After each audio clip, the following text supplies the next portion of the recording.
ಶಿಕ್ಷಣದ ಮೇಲೆ ಅಪಾರ ಒಲವು ಇದ್ದಿದ್ದ ಕಾರಣ 28ನೇ ವಯಸ್ಸಲ್ಲಿಯೇ ಇವರು ಭಾರತದಲ್ಲಿ ಉತ್ತಮ ಕಾಲೇಜುಗಳಲ್ಲಿ ಒಂದಾದ ಬೆಂಗಳೂರಿನ ವಿದ್ಯಾವರ್ಧಕ ಸಂಸ್ಥೆ ಮಹಿಳೆಯರ ಪ್ರಥಮ ದರ್ಜಾ ಕಾಲೇಜಿನಲ್ಲಿ ಪ್ರಾಂಶುಪಾಲರಾಗಿ ರಸಾಯನಶಾಸ್ತ್ರದ ಉಪನ್ಯಾಸಕರಾಗಿ ಹಲವಾರು ವರ್ಷ ಸೇವೆ ಸಲ್ಲಿಸಿ ಇಲ್ಲಿಂದ ನಿವೃತ್ತರಾಗಿ ನಂತರ Jain international residential school Bengaluru ಈ ಶಾಲೆಯ ಸಂಸ್ಥಾಪಕ ಪ್ರಾಂಶುಪಾಲರಾಗಿ ಸೇವೆ ಸಲ್ಲಿಸಿದರು.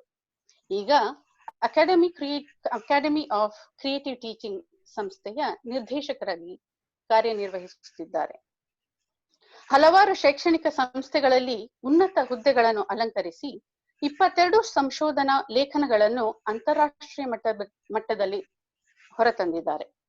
ಅಲ್ಲದೆ ಎಲೆಕ್ಟ್ರೋಕೆಮಿಕಲ್ ಸೊಸೈಟಿ ಆಫ್ ಇಂಡಿಯಾ ಸಂಸ್ಥೆಯ ಆಜೀವ ಸದಸ್ಯರು ಕೂಡ ಹಾಗೂ ಸಲಹೆಗಾರರು. ಪ್ರವೃತ್ತಿಯಲ್ಲಿ ಉಪನ್ಯಾಸಕರಾದರೂ ಪ್ರವೃತ್ತಿಯಲ್ಲಿ ಇವರು ಹಲವು ಪತ್ರಿಕೆಗಳಲ್ಲಿ ಅಂಕಣಕಾರರಾಗಿದ್ದಾರೆ. ಸುಪ್ರಸಿದ್ಧವಾದ ಕರುಣಾಳು ಬಾ ಬೆಳಕೆ ಸರಣಿಯ ಕಥಾ ಸಂಕಲನಗಳನ್ನು ಹೊರತರುವ ಮೂಲಕ ಕರುನಾಡಲ್ಲಿ ಎಲ್ಲರ ಮನೆ ಮಾತಾಗಿದ್ದಾರೆ. ದಾರಾ ಬೇಂದ್ರೆ, ಮಾಸ್ತಿ ವೆಂಕಟೇಶ ಅಯ್ಯಂಗಾರ್, ಡಾಕ್ಟರ್ ಅಬ್ದುಲ್ ಕಲಾಮರು ಅನೇಕ ಪ್ರಸಿದ್ಧ ಕವಿಗಳು, ಚಿಂತಕರು, ಬರಹಗಾರರ ಒಡನಾಟದಿಂದ ಪಡೆದ ಜ್ಞಾನಾಮೃತದ ಮೂಲಕ ಲಕ್ಷಾಂತರ ಶಿಕ್ಷಕರಿಗೆ, ನನ್ನಂಥ ವಿದ್ಯಾರ್ಥಿಗಳಿಗೆ, ವೈದ್ಯರಿಗೆ ಹಾಗೂ ಪೋಷಕರಿಗೆ ಮಾರ್ಗದರ್ಶಕರಾಗಿದ್ದಾರೆ.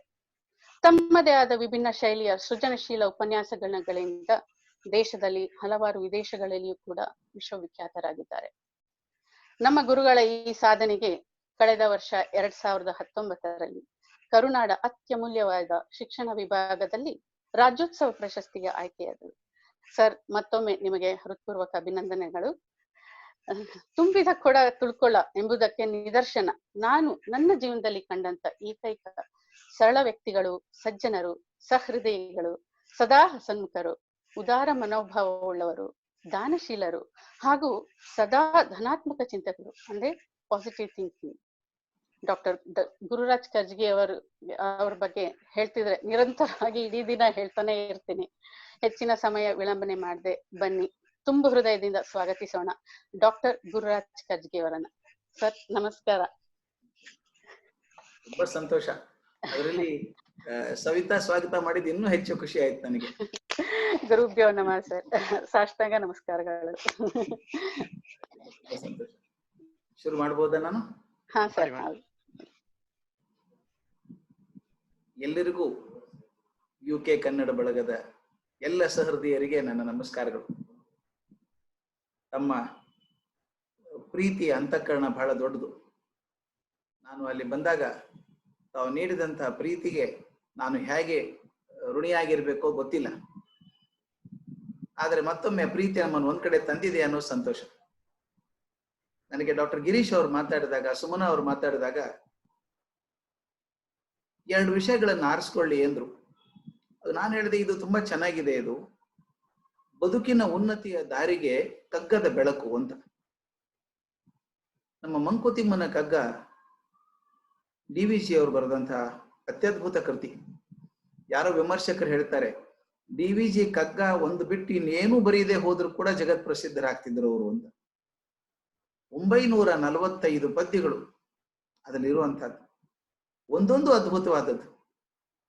ಅದಕ್ಕೆ ನನಗೆ ಗಿರೀಶ್ ಅವ್ರ ಹತ್ರ ಮಾತಾಡ್ತಿರ್ಬೇಕಾದ್ರೆ 40-45 ನಿಮಿಷ ನಾನು ಮಾತಾಡ್ತೀನಿ ಅಂತ ವಿಚಾರ ಮಾಡ್ತಿದ್ದೆ. 945 ಪದ್ಯಗಳಲ್ಲಿ ಎಷ್ಟನ್ನು ಹೇಳೋಕ್ ಸಾಧ್ಯ ಇದೆ? ಆದ್ರೆ ನಾನು ಒಂದು ಚೌಕಟ್ಟು ಹಾಕೊಂಡು ನನ್ನ ಬದುಕಿಗೆ ನಾನು ಇದ್ದೇನೆ, ಈಗಾಗ್ಲೇನೆ ಉನ್ನತಿ ಕಡೆ ಹೋಗ್ಬೇಕಾದ್ರೆ ಈ ಕಗ್ಗದ ಬೆಳಕು ಹೇಗೆ ಸಿಕ್ಕಿತ್ತು ನನಗೆ ಅನ್ನೋ ದೃಷ್ಟಿಯಿಂದ ಕೆಲವೊಂದು ಪದ್ಯಗಳನ್ನ ಆರಿಸ್ಕೋಬೇಕು ಅಂತ ಅನ್ಕೊಂಡಿದ್ದೀನಿ. ಮನುಷ್ಯನ ಬದುಕಿನಲ್ಲಿ 3 ಹಂತಗಳು ಅಂತ ಹೇಳ್ತಾರೆ. ಮೊದಲನೇ ಹಂತ ಬದುಕಬೇಕು. ನಾನು I should survive. Basic instinct ಅದು, ಬದುಕಬೇಕು. ಎರಡನೇದು, ಬದುಕಿದ ಆದ್ಮೇಲೆ ಹಾಗೆ ಇದ್ದು ದಿನಕ್ಕೆ ಲಕ್ಷಾಂತರ ಇರುವೆಗಳು, ಹುಳುಗಳು ಸತ್ತು ಹೋಗ್ತಾವಲ್ಲ, ಗೊತ್ತೇ ಇಲ್ದಂಗೆ ಹೋಗ್ಬಿಡ್ತಾವಲ್ಲ, ನಾವು ಹಾಗೆ ಹೋಗ್ಬೇಕಾ ಅಥವಾ ಏನಾದ್ರೂ ಸಾಧನೆ ಮಾಡಿ ಹೋಗ್ಬೇಕಾ? ಮೊದಲನೇ ಹಂತ ಸರ್ವೈವಲ್. ಎರಡನೇ ಹಂತ ಇದೆಯಲ್ಲ ಅಚೀವ್, ಏನಾದ್ರೂ ಒಂದು ಸಾಧನೆ ಮಾಡ್ಬೇಕು. ಅಷ್ಟಕ್ಕೆ ನಿಲ್ಲೋ ಹಂಗಿಲ್ಲ. ಮೂರನೇ ಹಂತ ಬರುತ್ತೆ, ಜೀವನದಲ್ಲಿ ಉನ್ನತಿಯನ್ನು ಪಡ್ಕೊಳ್ಬೇಕು ಅಂತ. ಮೊದಲೇದು survival, second achieve, and third and most important is excel. Excel ಆಗಬೇಕು, ಆಗುವಂತ ಪ್ರಯತ್ನ ನಾವು ಮಾಡಬೇಕು. ಅದರಿಂದ ಈ 3 ಹಂತಗಳಲ್ಲಿ ಬದುಕು ಹೇಗೆ ಕಟ್ಕೊಂಡು ಹೋಗ್ಬೇಕು ಅನ್ನೋದನ್ನ ನಾವು ಸ್ವಲ್ಪ ಇವತ್ತು ಕಗ್ಗದ ಮೂಲಕ ನೋಡ್ಕೋಬಹುದು.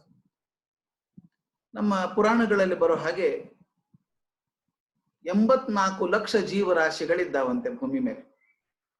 ಅತ್ಯಂತ ಸಣ್ಣದಾದಂತಹ ಪ್ರಾಣಿ ಹಿಡ್ಕೊಂಡ್ರೆ, ಅಮೀಬಾದಿಂದ ಹಿಡ್ಕೊಂಡ್ರೆ ಮನುಷ್ಯನವರೆಗೂ 84 ಲಕ್ಷ ಜೀವರಾಶಿಗಳಿದ್ದಾವೆ ಅಂತ ಹೇಳ್ತಾರೆ. ಈ 84 ಲಕ್ಷ ಜೀವರಾಶಿಗಳಲ್ಲಿ ಅತ್ಯಂತ ಶ್ರೇಷ್ಠವಾದದ್ದು ಮನುಷ್ಯ ಜನ್ಮ ಅಂತ ಹೇಳ್ತಾರೆ. ಅದಕ್ಕೆ ನಾನು ಯಾವಾಗಲೂ ಹೇಳ್ತಾ ಇರ್ತೀನಿ ನಮ್ಮ ಸ್ನೇಹಿತರಿಗೆ ಮಾತಾಡಿದಾಗ, ವಿದ್ಯಾರ್ಥಿಗಳಿಗೆ ಮಾತಾಡಿದಾಗ, remember you have an early start. ನಾನು ಅಮೀಬಾ ಆಗಿದ್ರೆ ಇನ್ನು ಎಷ್ಟು ಕೋಟಿ ವರ್ಷ ಇರ್ಬೇಕಾಗಿತ್ತು ಮನುಷ್ಯ ಆಗ್ಬೇಕಾದ್ರೆ. ಈಗ ಆಗಿ ಬಂದಿರ್ಬೇಕು ನಾನು. I have A very early start. ನಾವು ಸಿಕ್ಬಿಟ್ಟಿದ್ದೆ ನನಗೆ ಆಗ್ಲೇ ಮನುಷ್ಯ ಜನ್ಮ. ಎತ್ತರಕ್ಕೆ ಬಂದ್ಬಿಟ್ಟಿದ್ದೆ ನಾನೀಗ. ಬಂದ್ಬಿಟ್ಟಿದ್ದೇನೆ, ನಿಂತ್ಕೊಂಡ್ರೆ ಪ್ರಯೋಜನ ಇಲ್ಲ. ಬಂದದ್ ನಿಜಪ್ಪ, ಬಂದ್ ಏನ್ ಮಾಡಿದೆ ಅಂತ. ಅದರಿಂದ ನಾನು ಹೇಳ್ತೀನಲ್ಲ, ಈ ಮನುಷ್ಯ ಜನ್ಮ ಇಷ್ಟು ಕಷ್ಟವಾದಂತಹದ್ದು. ತಾವೆಲ್ಲ ಸಾಕಷ್ಟು ಜನ ಡಾಕ್ಟರ್ಸ್ ಇದ್ದೀರಿ ಇಲ್ಲಿ. ನಾನು ಇದು ಯಾವಾಗ್ಲೂ ಕೇಳ್ತೀನಿ ಡಾಕ್ಟರ್ಸ್ಗಳಿಗೆ.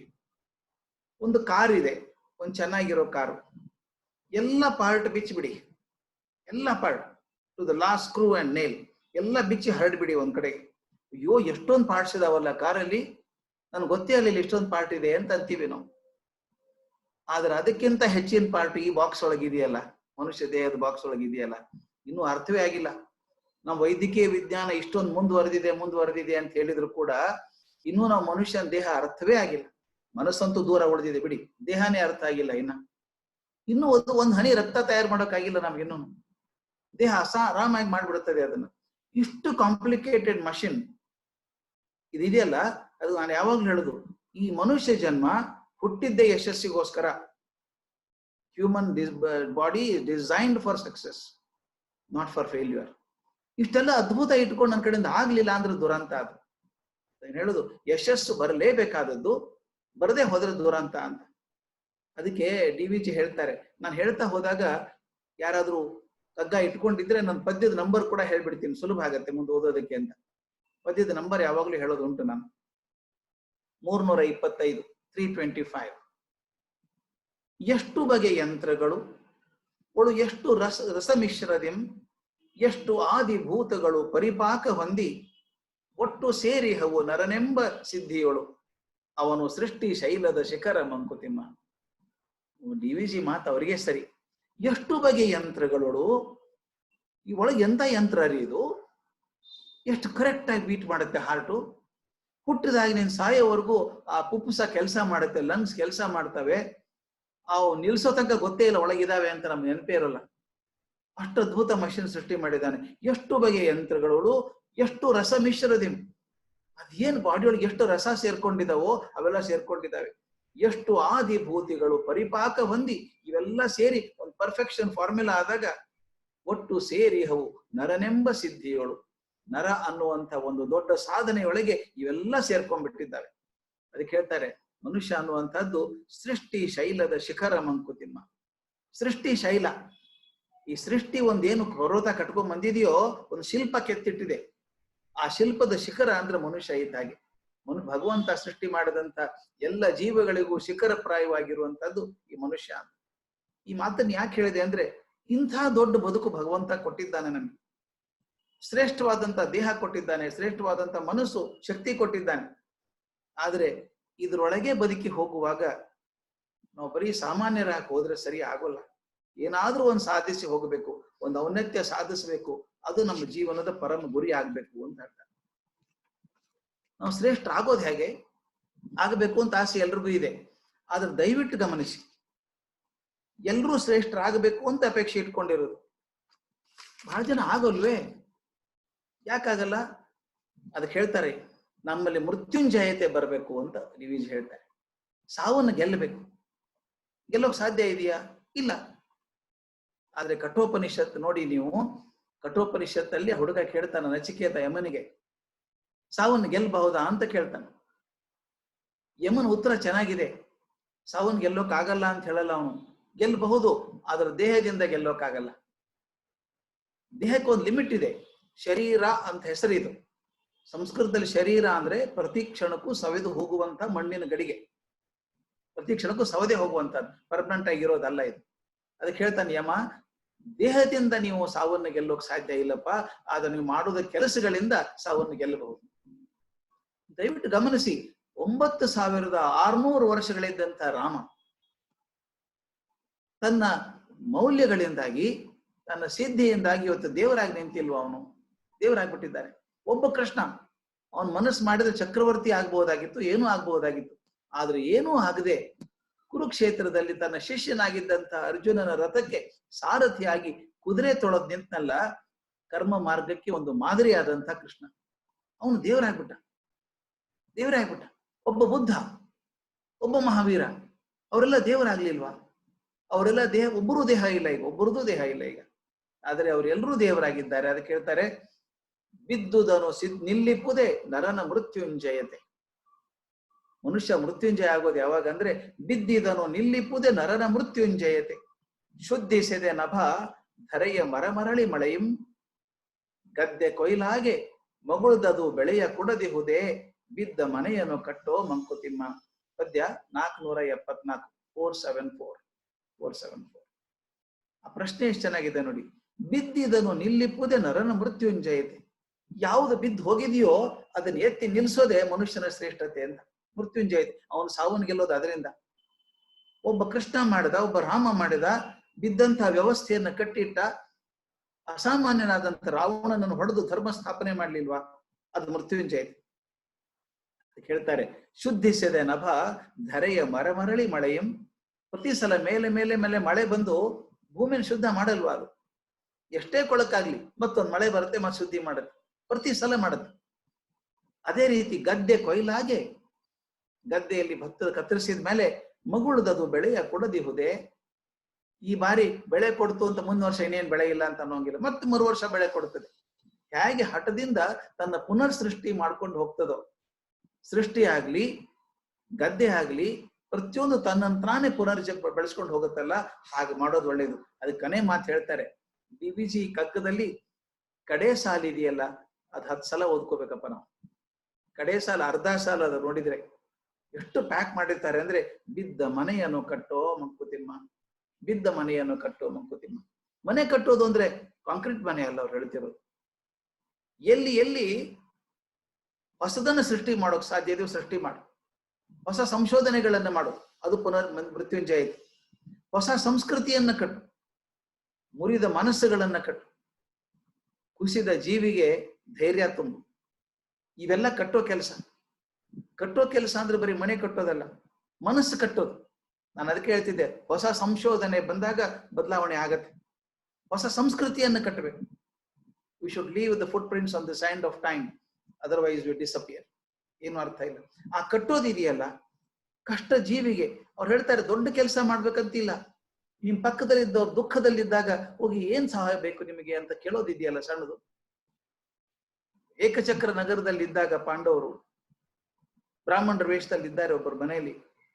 ಆ ಮನೆ ಯಜಮಾನನ ಯಜಮಾನ ಅಳ್ತಾ ಇದ್ದ. ಬಕಾಸುರನಿಗೆ ಯಾರನ್ನ ಕೊಡ್ಬೇಕು ನಾನು?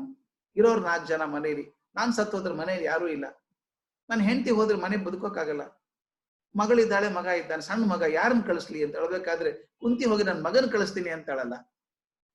ಆಕೆ ಕಾನ್ಫಿಡೆನ್ಸ್ ಇತ್ತು, ಅವತ್ ಬೇರೆ. ಆದ್ರೆ ಮತ್ತೊಬ್ಬರಿಗೆ ನೋವಿಗೆ ಸಹಾಯ ಆಗ್ತೀವಿ, ನಿಂತ್ಕೋತೀವಲ್ಲ, ಇದು ಮೃತ್ಯುಂಜಯತೆ ಕಾರಣ. ನನಗೆ ಒಂದು ಘಟನೆ ನೆನಪಾಗುತ್ತೆ ಸ್ನೇಹಿತರೆ, ಹೇಳ್ಬೇಕಾದ್ರೆ ನಾನು ಬಹಳ ತಟ್ಟಿದಂತ ಘಟನೆ. ಅಬ್ರಹಾಂ ಲಿಂಕನ್ಗಾದದ್ದು ಅಂತ. ಅಬ್ರಹಾಂ ಲಿಂಕನ್ ತುಂಬಾ ಬಡತನದಿಂದ ಮನುಷ್ಯ ಅಂತ ನಿಮ್ಗೆ ಗೊತ್ತಿದೆ, ಬಂದಂತವನು. ಆದ್ರೆ became an ideal president of the United States. ಆತ ರಾಷ್ಟ್ರಪತಿ ಆದಾಗ ಸಮಯ ಚೆನ್ನಾಗಿರ್ಲಿಲ್ಲ. ಅಮೆರಿಕನ್ ಸಿವಿಲ್ ವಾರ್ ಆಗ್ತಾ ಇತ್ತು, ದಕ್ಷಿಣ ಉತ್ತರದ ನಡುವೆ ಜಗಳ ಆಗ್ತಾ ಇತ್ತು. ಅಟ್ಲಾಂಟಾ ಸಿಟಿ ಆ ಯುದ್ಧ ಭೂಮಿಗೆ ಮಧ್ಯೆ ಬಿದ್ದು, ಅದು ದಿನ ಹೊಡೆದಾಟ, ರೋಷ, ಸಾಕಾಗ್ಬೇಕು. ಅಬ್ರಹಾಂ ಲಿಂಕನ್ ಹೋದ್ರಲ್ಲಿ ಒಂದು ಹಾಸ್ಪಿಟ್ಲಿಗೆ ಹೋದ್ರು. ಹಾಸ್ಪಿಟ್ಲಲ್ಲಿ ಜನ ಇಡೋಕ್ ಜಾಗ ಇಲ್ಲ, ಅಷ್ಟೊಂದು ಜನ ಗಾಯಾಳುಗಳು ಬಂದ್ಬಿಟ್ಟಿದ್ದಾರೆ. ಎಲ್ಲಿ ನೋಡದಲ್ಲಿ ಹೆಣಗಳು, ಎಲ್ಲಿ ನೋಡದಲ್ಲಿ ಗಾಯಾಳುಗಳು. ಬಹಳ ದುಃಖ ಆಯ್ತು ಇಬ್ರಾಹಿಂ ಲಿಂಕನ್ಗೆ. ಒಳಗಡೆ ಒಂದ್ ಕಡೆ ಹೋದ್ರು, ಒಂದು ವಾರ್ಡ್ ಅಲ್ಲಿ ಒಂದು ಹಾಸಿಗೆ ಮೇಲೆ ಒಬ್ಬ ಮನುಷ್ಯ ಮಲ್ಕೊಂಡಿದ್ದ ಹುಡುಗ. ನೋಡಿದ್ರು, ಸುಮಾರು 24-25 ವರ್ಷದ ಹುಡುಗ ಅವನು. ಅವನ್ ಕಂಡು ಆ ಡಾಕ್ಟರ್ ಕೇಳಿದ್ರು, ಏನಾಗಿದೆ ಇವನಿಗೆ ಅಂತ ಕೇಳಿದ್ರು. ಡಾಕ್ಟರ್ ಇದ್ರು ಇನ್ನೇನು ಜಾಸ್ತಿ ಹೊತ್ತು ಬದುಕೋಲ್ಲ ಅವನು, ಅದ್ರಿಗೆ ಫೈನಲ್ ಸ್ಟೇಜ್, ಏನು ಆಗಲ್ಲ ಅವನಿಗೆ, ಹಾಗೆ ಬಿಟ್ಟಿದೀವಿ, ಬಹುಶಃ ಅರ್ಧ ಮುಕ್ಕಾಲು ಗಂಟೆ ಹೋಗ್ಬಿಡ್ತಾನೆ ಹುಡುಗ ಅಂತ. ಅಬ್ರಹಾಂ ಲಿಂಕನ್ ಹೋಗಿ ಪಕ್ಕದಲ್ಲಿ ಕೂತ್ಕೋತಾರೆ. ಕೂತ್ಕೊಂಡು ಆ ಹುಡುಗನ್ ಹೇಳ್ತಾರೆ, ಸನ್ ಕ್ಯಾನ್ ಐ ಹೆಲ್ಪ್ ಯು, ನಾ ಏನಾದ್ರೂ ಸಹಾಯ ಮಾಡ್ಬೋದಾ ನಿನಗೆ ಅಂತ ಕೇಳಿದ್ರು. ಮತ್ತೆ ಯಾರು ನೀವು ಅಂತ ಕೇಳಿದ. ನಾನು ನಿನ್ ಸೇವಕ, ನೀನ್ ಸಹಾಯ ಮಾಡಕ್ ಬಂದಿದ್ದೀನಿ, ಒಂದು ಸಹಾಯ ಮಾಡ್ಬೋದು ನನಗೆ. ನನ್ನ ತಾಯಿಗೆ ನಾನು ಯುದ್ಧಕ್ಕೆ ಬರುವಾಗ ಹೇಳಿದ್ದೆ, ಯುದ್ಧ ಮುಗಿದ್ಮೇಲೆ ಬಂದು ಭೇಟಿ ಆಗ್ತೀನಿ ಅಂತ ನನ್ನ ತಾಯಿಗೆ ಹೇಳಿದ್ದೆ. ಆದ್ರೆ ನನ್ನ ಪರಿಸ್ಥಿತಿ ನೋಡಿದ್ರೆ ನಾನೇನು ಬದುಕೋಲ್ಲ, ಅಮ್ಮನ ಮುಖ ನೋಡೋಕ್ ಆಗಲ್ಲ ನನಗೆ, ದಯವಿಟ್ಟು ಒಂದು ಪತ್ರ ಬರೀತೀರಾ ನನ್ನ ತಾಯಿಗೆ. ಆಯ್ತು ನೀ ಹೇಳು ಅಂತ ಪೇಪರ್ ಇಟ್ಕೊಂಡು ಆತ ಹೇಳ್ತಾನೆ, ಅಮ್ಮ ನಾನು ಬಂದು ಭೇಟಿ ಆಗ್ಬೇಕು ಅಂತ ಮಾಡಿದ್ದೆ, ಬಹುಶಃ ಆಗಲ್ಲ ನನಗೆ, ಅದು ದುಃಖ ಪಡ್ಬೇಡ, ನಾನು ಸತ್ತದ್ದು ದೇಶಕ್ಕೋಸ್ಕರ ಸತ್ತಿದ್ದೀನಿ, ಪ್ರಯತ್ನ ಮಾಡಿದ್ದೀನಿ, ಕೊನೆವರೆಗೂ ಹೋರಾಡಿದ್ದೀನಿ, ಹೇಳಿ ಹಾಗೆ ವಾಪಸ್ ಬಂದಿಲ್ಲ, ಅದರಿಂದ ನೀನ್ ನೋಡಕ್ ಆಗಲ್ಲ, ನೋಡೋಣ ಮತ್ತೆ ಯಾವಾಗಾದ್ರೂ ಭೇಟಿ ಆದೀತು ನಿಂದು ಅಂತ ಪತ್ರ ಬರೆದು. ಇವರೆಲ್ಲ ಪತ್ರ ಬರೆದು ಒಂದ್ಸಲ ಓದ್ಬಿಡ್ತೀರಾ ಅಂದಾದ. ಇವ್ರು ಓದಿದ್ರು, ಓದಿ ಕೊನೆಗೆ ಹೇಳ್ತಾರೆ, the letter is written by he's assistant Abraham Lincoln, servant, sorry assistant ಅಲ್ಲ, ಸರ್ವಂಟ್ ಅಬ್ರಹಾಂ ಲಿಂಕನ್ ಅಂತ. ಅಬ್ರಹಾಂ ಲಿಂಕನ್ ಅಂದ ತಕ್ಷಣ ಹುಡುಗ ಆ ಮಂಪುರಗಣ್ಣು ತೇಲ್ಮೇಲೆ ಆಗ್ತಾ ಇದ್ದ ಅವನಿಗೆ. ಕೇಳ್ದ, ಅಬ್ರಹಾಂ ಲಿಂಕನ್ ಮೈ ಪ್ರೆಸಿಡೆಂಟ್ ಅಂತ ಕೇಳ್ದ. ಹೌದು ಪ್ರೆಸಿಡೆಂಟ್ ಅಲ್ಲಿ, ಬಟ್ ಇಲ್ಲಿ ನಾನೇನು ಸೇವಕ, ಪತ್ರ ಬರೆದಿದ್ದೀನಿ.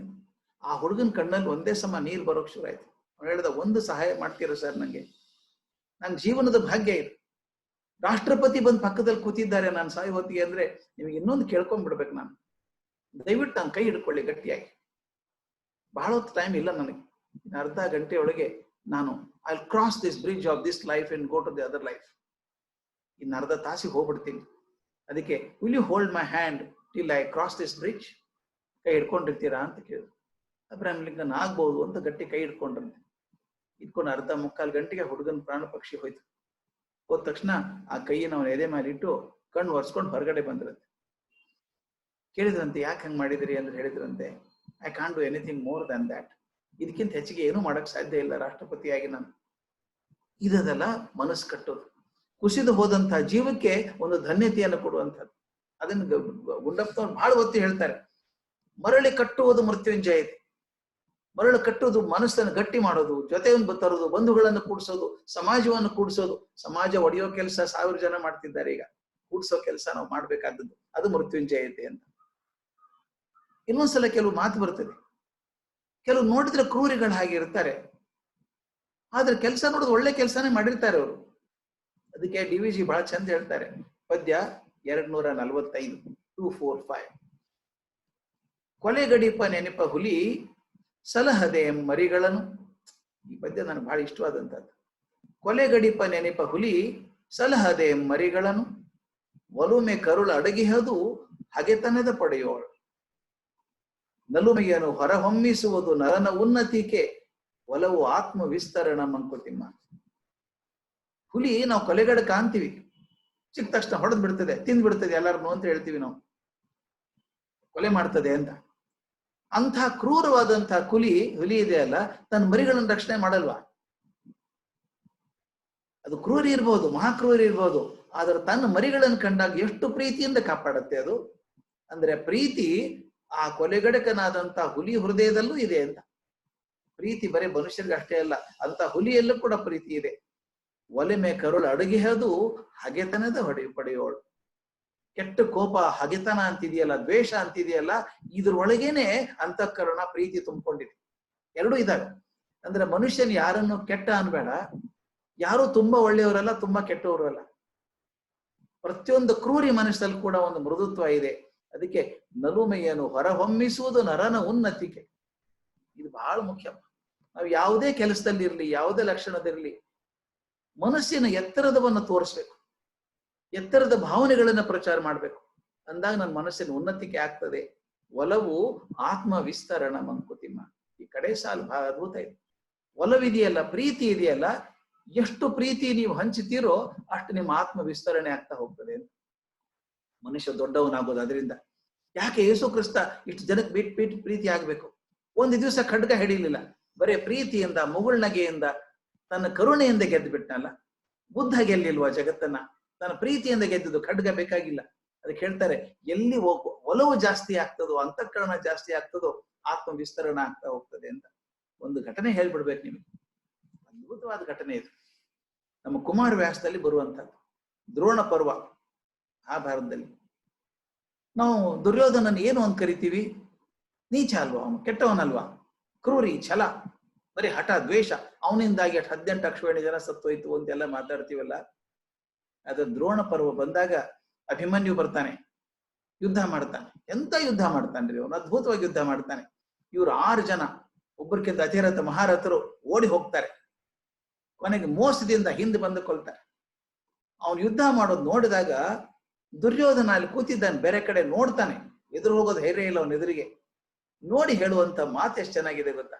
ದುರ್ಯೋಧನ ಹೇಳುವಂತ ಮಾತು, ಜರಿದುದು ಅಬ್ಜ ವ್ಯೂಹ. 1 ಅಬ್ಜ ಅಂದ್ರೆ 10 ಕೋಟಿ ಅಥವಾ 100 ಕೋಟಿ ಅಷ್ಟು ಜನ ಸತ್ತೋಯ್ತು ಒಬ್ಬ ಅಭಿಮನ್ಯುವಿನಿಂದ. ತೂಕಿದ ಕರಿತುರಗ ಕಾಲಾಳು ತೇರಿನ ಮರುಳದೆಲೆ ತಾನಲ್ಲ, ನೆರೆ ನುಗ್ಗಾಯ್ತು ಕುರುಸೇನೆ.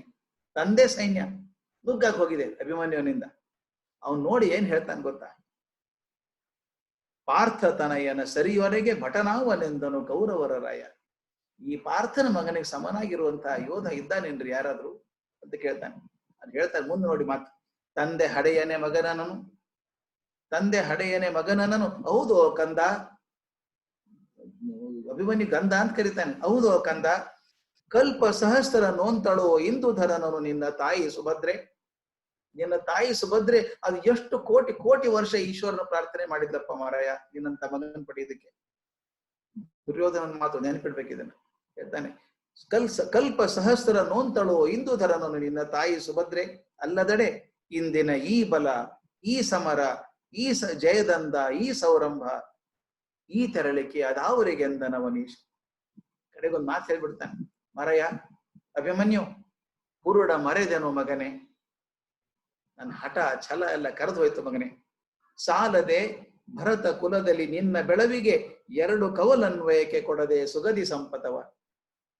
ಸಾಕಯ್ಯ, ನೀನಂತ ಒಬ್ಬ ಮಗ ಇದ್ರೆ ಸಾಕು. ಕೌರವರು ಪಾಂಡವರು 2 ಮನೆತನ ಉದ್ಧಾರ ಆಗೋಯ್ತು. ದುರ್ಯೋಧನನ್ ಮಾತು, ಧರ್ಮರಾಜ ಅಂದು ಯುಧಿಷ್ಠರನ ಮಾತಲ್ಲ ಇದು. ವೈರಿಯಾಗಿ ನಿಂತುಕೊಂಡು ಛಲದಲ್ಲಿ ಹೋರಾಡ್ತಿರುವಂತಹ ದುರ್ಯೋಧನನ ಮನಸ್ಸಿನಲ್ಲಿ ಕೂಡ ಒಂದು ಉನ್ನತಿಯ ಮಾತು ಬರ್ತದೆ. ಅಭಿಮನ್ಯು, ನಿನ್ನಂತ ಮಗ ಇದ್ರೆ ಸಾಕಪ್ಪ. ಕೌರವರು ಪಾಂಡವರು 2 ಮನೆತನ ಉದ್ಧಾರ ಆಗೋಯ್ತು ಬಿಡು ಅಂತ ಅವನ ಬಾಯಲ್ಲಿ ಬರುವಂತಹ ಮಾತು. ಪಾರ್ಥ ಕೃತಾರ್ಥನೆಂದನು ಕೌರವರ ರಾಯ. ಪಾರ್ಥ ಧನ್ಯ ಆಗೋದಪ್ಪ ನಿನ್ನಿಂದಾಗಿ. ಇದು ಕೌರವನ ಬಾಯಿಂದ ಬರುವಂತದ್ದು. 2ನೇ ಉದಾಹರಣೆ ನಾ ಕೊಡ್ಬೇಕಾದದ್ದು ದ್ರೌಪದಿದು. ಎಂತ ದ್ರೌಪದಿ ಯಾಕೆ? ಬೆಂಕಿಯಲ್ಲಿ ಬಂದವಳು, ದ್ವೇಷ, ಕೋಪ. ಆದ್ರೆ ತನ್ನ 5 ಜನ ಮಕ್ಕಳನ್ನು ಕೊಂದಂತ ಅಶ್ವತ್ಥಾಮನ್ ಕರ್ಕೊಂಡು ಬಂದಾಗ ತಲೆ ಹಾರಿಸ್ಬೇಕು ಅಂತ ಕೃಷ್ಣ ಬರ್ತಾನೆ. ಹಾರಿಸ್ಬಿಡು ತಲೆ ಒಂದು ಅಂತ ಅರ್ಜುನ ಬಂದಿದ್ದಾನೆ. ಮಲ್ಕೊಂಡಂತ ಬೆಳೆದಂತ 5 ಜನ ಮಕ್ಕಳನ್ನು ಕೊಂದಾಗ ತಾಯಿಗೆ ಏನಾಗಿರ್ಬೇಕು ಹೇಳಿ? ಆದ್ರೆ ದ್ರೌಪದಿ ಹೇಳ್ತಾಳೆ, ಕೊಲ್ಬೇಡ, ಚೆ ಕೊಲ್ಬೇಡ ಅವನು. ಗುರುನಂದನನ ಕೊಲಬಾರದ ಕಟ. ನಮ್ಮ ಗುರುಗಳ ಮಗನ ಕೊಲಬಾರದಪ್ಪ, ಬಿಟ್ಬಿಡು ಅವನ್ನ ಅಂತ ಹೇಳಿ, ನನ್ನ ಮನಸ್ಸಿಗೆ ಏನ್ ನೋವಾಗಿದೆ ಅವನ್ ತಾಯಿಗೆ ಆಗೋದು ಬೇಡ. ಇದು ಯಾಕೆ ಹೇಳ್ತೀನಿ ಅಂದ್ರೆ, ಹಗೆತನದ ಒಳಗೂ ಕೂಡ ಅಮೃತ ಉಕ್ಕುತ್ತದೆ ಅಂತ. ಹಗೆತನ, ದ್ವೇಷ ಇದೆ ಆಕೆಗೆ. ಆಕೆನ ಸಣ್ಣ ಹೆಣ್ಮಗಳಲ್ಲ, ಕೋಪ ಭಾರಿ ಆಕೆಗೆ ದ್ರೌಪದಿಗೆ. ಅಂಥದ್ದು ತನ್ನ 5 ಜನ ಮಕ್ಕಳನ್ನು ಕೊಂದವ್ರನ್ನ ಕ್ಷಮೆ ಹೇಳಿ ಬಿಟ್ಟು ಬಿಡ್ತಾಳಲ್ಲ, ಬೇಡ ಬಿಟ್ಬಿಡಿ ಅವ್ರು ಹೋಗ್ಲಿ ಅಂತ. ಇದಕ್ಕೆ ನೀವು ಗುಂಡಪ್ಪ ಬರ್ದದ್ ಬಹಳ ದೊಡ್ಡ ಮಾತದು. ಒಲುಮೆ ಕರುಳ ಅಡಗಿಹದು ಪಗೆತನದ ಪಡೆಯೋಳು. ಹಗೆ ಕುದೀತಾ ಇರ್ಬೇಕಾದ್ರೆ ಒಳಗೆ ಅದ್ರೊಳಗೆ ಪ್ರೀತಿ ಉಕ್ತದಲ್ಲ ಅದ್ರೊಳಗೆ ಅಂತ ಹೇಳ್ತಾರೆ. ಹಾಗೆ ಬದುಕ್ಬೇಕು. ಕರ್ಣ ಖಳನಾಯಕ ಅವನು. ಆದ್ರೆ ಕರ್ಣನ ಬಾಯಿಂದ ಎಂತ ಒಳ್ಳೊಳ್ಳೆ ಮಾತು ಬರ್ತದೆ. ನನ್ನ ಗೆಳೆಯ ದುರ್ಯೋಧನನ್ ಬಿಟ್ಟು ಆಗೋಲ್ಲ. ನಾನು ಮನಸ್ಸು ಮಾಡಿದ್ರೆ ಇದು ಸಿಂಹಾಸನ ನಾನೇ ಅಧಿಪತಿ ಆಗಬೇಕಾರೆ, ನಾನೇ ಸೀನಿಯರ್ ಮೋಸ್ಟ್ ಇವರೆಲ್ಲರೊಳಗು. ಆದ್ರೆ ಬೇಡ ಅಂತಾನು. ಅವನು ಕಳತನ ಒಂದು ಕಡೆ ಇದ್ರೆ ಅದ್ರ ಒಳಗೇನೆ ಒಂದು ನಿಷ್ಠೆ, ಸ್ವಾಮಿ ನಿಷ್ಠೆ ಒಂದು ಕೂಡ ಇದೆಯಲ್ಲ. ಅದು ಕೇಳ್ತಾರೆ, ಮನುಷ್ಯನ ಉನ್ನತಿಕೆ ಆಗೋದು ಆ ಒಳ್ಳೆ ಗುಣ ಹೊರಗೆ ಬಂದಾಗ. ನಾನು ಒಂದ್ಸಲ ಎಲ್ಲೋ ಹೇಳಿದ್ದೆ, ಮಾಸ್ತಿ ಅವ್ರದ್ದು ಯಾವುದೇ ಕೃತಿ ತಗೊಳ್ಳಿ ನೀವು, ಅದ್ರೊಳಗೆ ಕೆಟ್ಟ ಪಾತ್ರ ಬರೋಲ್ಲ, ಎಲ್ಲ ಒಳ್ಳೆ ಪಾತ್ರಗಳೇ. ನಾನೊಂದ್ಸಲ ಕೇಳಿದೆ, ಸರ್ ಕೆಟ್ಟವ್ರು ಯಾರು ಇಲ್ವಾ ಅಂತ ಕೇಳಿದೆ. ಇದಾರ ಮೇಷ್ಟ್ರೆ ಅಂದ್ರು.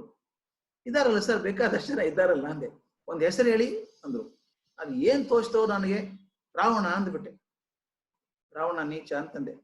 ಅವ್ರು ಯೋ ಏನ್ ಸ್ವಾಮಿ, ರಾವಣ ಕೆಟ್ಟವನ ಅಂದ್ರು. ಮತ್ತಲ್ಲ ಸರ್, ಮತ್ತೆ ರಾಮಾಯಣದಲ್ಲೆಲ್ಲ ಅವ್ನು ವಿಲನ್ ಅಲ್ವಾ ಅವನು ಅಂತಂದೆ. ಏ ರಾವಣ ಎಂತ ವಿಲನ್ ರೀ? ನೋಡಿ ಗುಂಡಪ್ಪನವ್ರು ಮಾತಾದ್ರು, ಇದು ಮಸ್ತಿ ಅವರು. ರಾವಣ ಎಂತ ಕೆಟ್ಟವನ್ರಿ? ಓದಿದ್ದೀರಾ ನೀವು? ರಾವಣ ಈಶ್ವರನ ಕಡೆಯಿಂದ ಆತ್ಮಲಿಂಗ ತಗೊಂಡು ಎಷ್ಟು ಜನಕ್ಕೆ ಕೊಟ್ಟಿದ್ದಾರೆ ಆತ್ಮಲಿಂಗ?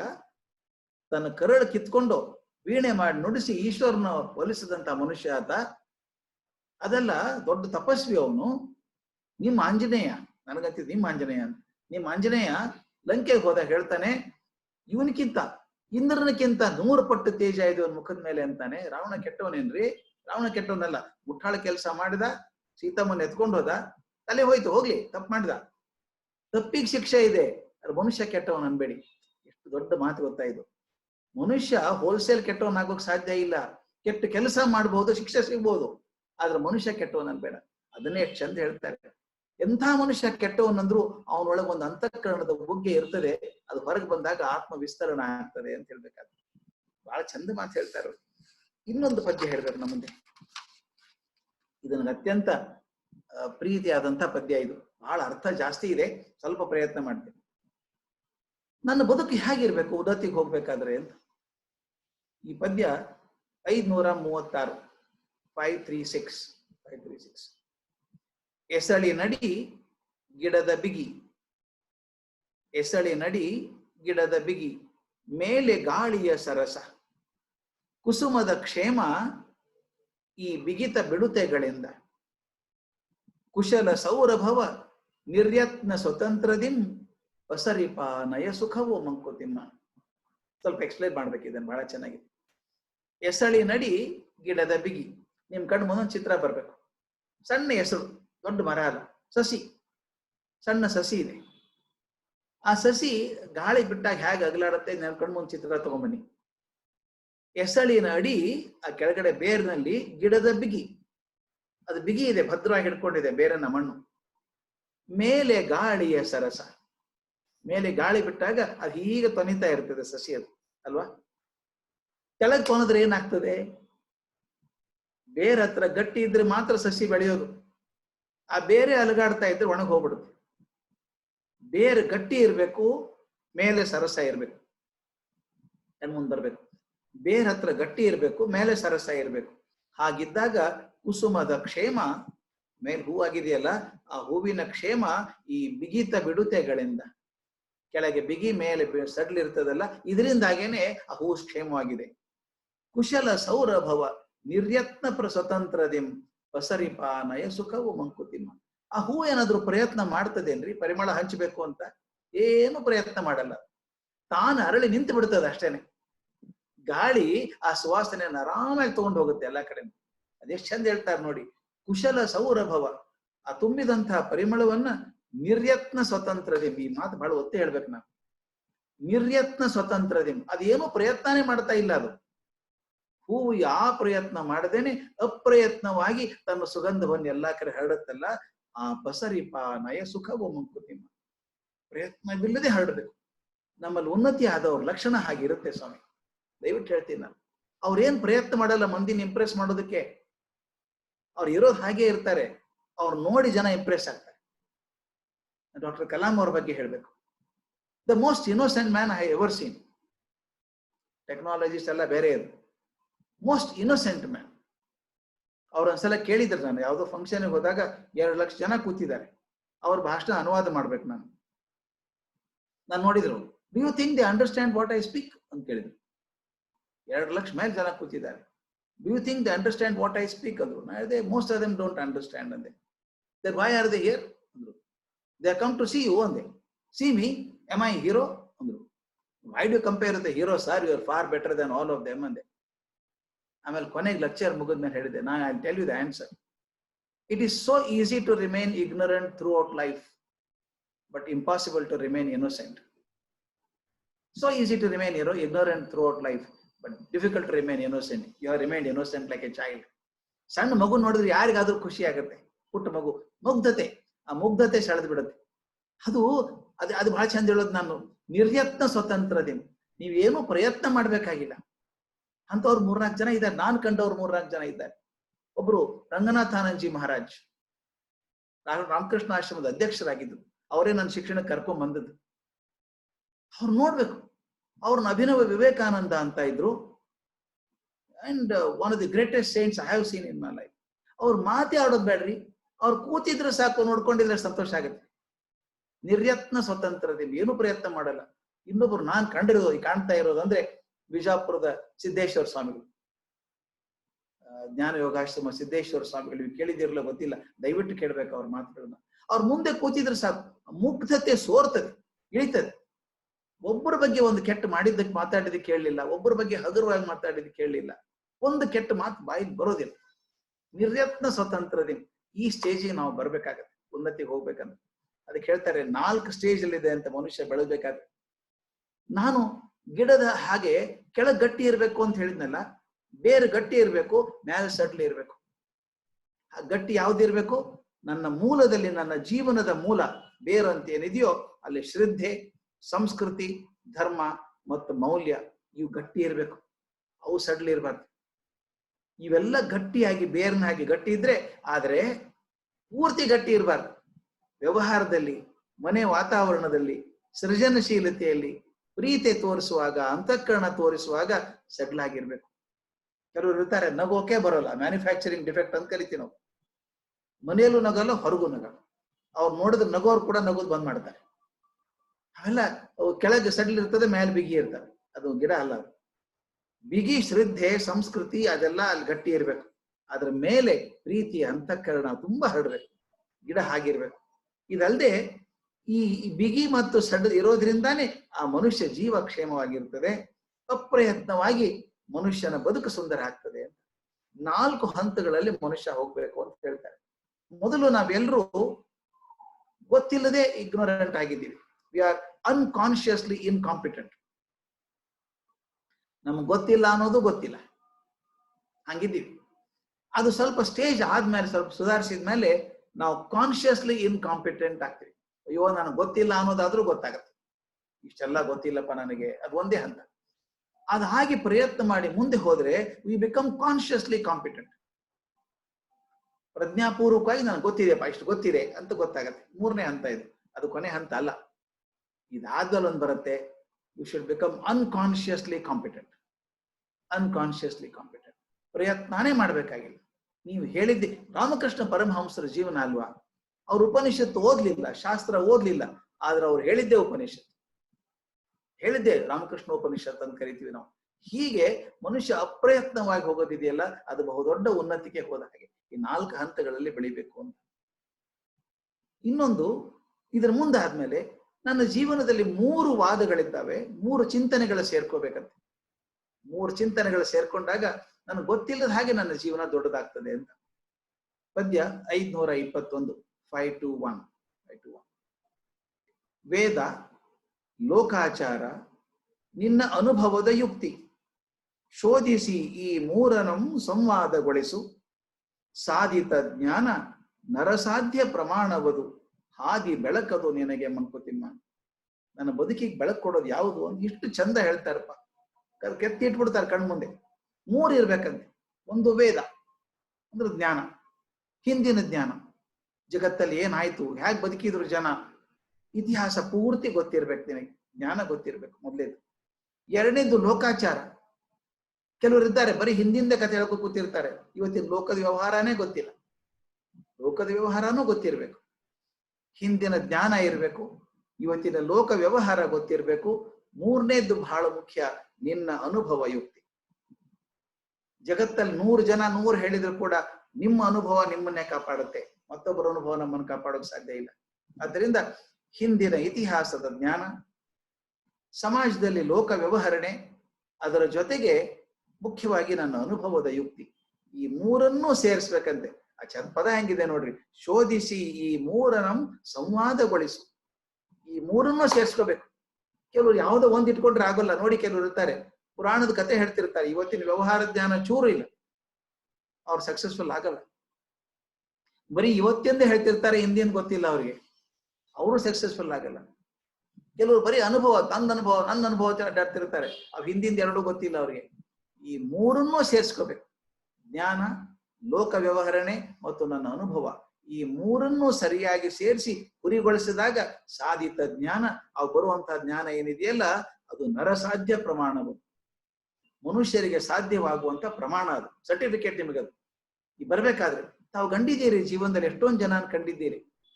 ಕೆಲವ್ರು ಏನ್ ಚಂದ ಮಾತಾಡ್ತಾರ್ರಿ, ಜೀವನದಲ್ಲಿ ವ್ಯವಹಾರ ಪತ್ತೇನೇ ಇಲ್ಲ, ಏನೂ ಇಲ್ಲ. ಕೆಲವು ವ್ಯವಹಾರದಲ್ಲಿ ಬಹಳ ಚಾಲಾಕಿಯಾಗಿದ್ದಾರೆ, ಆದ್ರೆ ಹಿಂದಿನ ಏನೂ ಗೊತ್ತಿಲ್ಲ, ಜ್ಞಾನ ಇಲ್ಲ.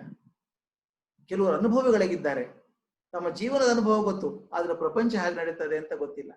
ಈ ಮೂರು ಸೇರ್ಕೊಂಡಾಗ ಬರುವಂತಹ ಜ್ಞಾನ ಇದೆಯಲ್ಲ, ಅದು ಹೇಳ್ತಾರೆ ಹಾದಿ ಬೆಳಕದು ನಿನಗೆ ಮಂಕುತಿಮ್ಮ.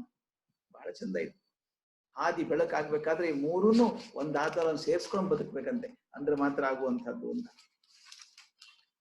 ಒಂದು ಬಹಳ ದೊಡ್ಡ ಮಾತು ಹೇಳ್ತಾರೆ, ದೊಡ್ಡವರಾಗ್ಬೇಕಾದ್ರೆ ನಿಮ್ ಬಗ್ಗೆ ಬಹಳ ಹೇಳ್ಕೋಬೇಡ್ರಪ್ಪ ಅಂತ. ದೊಡ್ಡ ಮಾತದು. ನಾವು ಮಾಡೋದಿಷ್ಟು, ಪ್ರಪಂಚಕ್ಕೆಲ್ಲ ಹಂಗ್ ಮಾಡಿದೀನಿ ಹಿಂಗ್ ಮಾಡಿದೀನಿ ಹೇಳ್ಕೊಂಡ್ಬರೋ ಬೇಕಿಲ್ಲ. ಅದಕ್ಕೆ ಹೇಳ್ತಾರೆ ಇಂಗ್ಲಿಷ್ ಅಲ್ಲಿ ಮಾತಿದೆ, if you want people to speak well of you, don't speak well of yourself. ಜನ ನಿಮ್ ಬಗ್ಗೆ ಒಳ್ಳೆ ಮಾತು ಹೇಳ್ಬೇಕಾದ್ರೆ ನೀವು ನಿಮ್ ಬಗ್ಗೆ ಹೇಳ್ಕೋಬೇಡಿ. ಅದಕ್ಕೆ ಹೇಳ್ತಾರೆ, ಇಳಿಯಂದೆ ಮೊಳಕೆ ಹೊಗೆ ಒಂದು ತಮಟೆಗಳಿಲ್ಲ. ಪದ್ಯ 661 661. ಇಳಿಯಿಂದ ಮೊಳಕೆ ಹೊಗೆ ಒಂದು ತಮಟೆಗಳಿಲ್ಲ. ಬೀಜ ಹಾಕಿರ್ತೀವಿ, ಮೊಳಕೆ ಒಡೆದು ತಲೆ ಎತ್ತಿ ನಿಂತ್ಕೊಳ್ಳುತ್ತದೆ. ಯಾರಾದ್ರೂ ಮೊಳಕೆ ಬಂತು ಅಂತ ಟಮಟೆ ಹೊಡಿತಾರ? ಯಾರು ಹೊಡೆಯಲ್ಲ. ಆದ್ರೆ ನಮ್ ಬದುಕಾಗೋದು ಅದರಿಂದಾನೇ. ಮೊಳಕೆ ಒಡೆದಾಗ್ಲೇ, ಕಾಳು ಬಂದಾಗ್ಲೇ ನಮ್ ಹೊಟ್ಟೆ ತುಂಬುದು. ಬದುಕಿಗೆ ಆಧಾರವಾದಂತಹದ್ದು. ಆ ಮೊಳಕೆ ಒಡೆದಾಗ ಯಾರೂ ತಮಟೆ ಹೊಡಿಲಿಲ್ಲ. ಫಲಮಾಗು ಒಂದು ತುತ್ತೂರಿ ಧನೆ ಇಲ್ಲ. ಗಿಡದಲ್ಲಿ ಹಣ್ಣು ಆಗ್ತದೆ, ಮಾಗಿ ಇನ್ನೇನ್ ಕೆಳಗೆ ಬೀಳ್ಬೇಕು, ಅದು ನನ್ನ ಬದುಕಿಗೆ ಆಧಾರ ಆಗುವಂತದ್ದು. ಆದ್ರೆ ಅವತ್ತೇನ್ ತುತ್ತೂರಿ ಯಾರು ಓದ್ಲಿಲ್ಲ. ಓ ಹಣ್ಣಾಯ್ತು ಅಂತ ಯಾರು ಓದ್ಲಿಲ್ಲ. ಬೆಳಕಿವ ಸೂರ್ಯ ಚಂದ್ರರದೊಂದು ಸದ್ದಿಲ್ಲ. ಬೆಳಗಾದ ತಕ್ಷಣ ಸೂರ್ಯ ಬರ್ತಾನೆ, ಅವನು ಬಂದ್ರೆ ಬೆಳಕಾಗೋದು, ಜಗತ್ತು ಉದ್ಧಾರ ಆಗೋದು, ನಡೆಯೋದು ಅವನಿಂದಾಗಿ. ಆದ್ರೆ ಸೂರ್ಯ ಬಂದ ಅಂತ ಯಾವತ್ತೂ ಯಾರು ದೊಡ್ಡ ಸದ್ದು ಮಾಡಿ ತಮಟೆ ಹೊಡಿಲಿಲ್ಲ, ಅನೌನ್ಸ್ ಮಾಡ್ಲಿಲ್ಲ. ಬೆಳಕಿವ ಸೂರ್ಯ ಚಂದ್ರರದೊಂದು ಸದ್ದಿಲ್ಲ. ಆ ಕಡೆ ಮಾತು ಹೇಳಿದ್ನಲ್ಲ, ಒಲಿ ನಿನ್ನ ತುಟಿಗಳನ್ನು ಮಂಕುತಿಮ್ಮ. ಬಾಯಿ ಮುಚ್ಚಿಕೋ ಅನ್ಲಿಲ್ಲ, ಹೊಲ್ಕೊಂಡ್ಬಿಡು ಅಂದ್ರು. ಮುಚ್ಕೊಂಡ್ರೆ ತೆಗೆಯೋಕ್ ಬರುತ್ತೆ, ಹೊಲ್ಕೊಂಡ್ಬಿಡು, ಸ್ಟಿಚ್ ಹಾಕೊಂಡ್ಬಿಡು ಅಂತ. ಕಾರಣ ಇಷ್ಟೇನೆ, ನೀ ಮಾಡೋದು ದೊಡ್ಡದಲ್ಲಪ್ಪ, ನಿನಕ್ಕಿಂತ ದೊಡ್ಡವರಿದ್ದಾರೆ ಮಾಡಿದವರು ಪ್ರಪಂಚದಲ್ಲಿ. ಸೂರ್ಯ ಚಂದ್ರರೇ ಸುಮ್ನೆ ಕೂತಿದ್ದಾರೆ, ಮೊಳಕೆ ಸುಮ್ನೆ ಕೂತಿದೆ, ಹಣ್ಣಾದಾಗ ಸುಮ್ನೆ ಕೂತಿದೆ ಸೃಷ್ಟಿ. ನೀನ್ ದೊಡ್ಡದು ಹೇಳ್ಕೋಬೇಡ.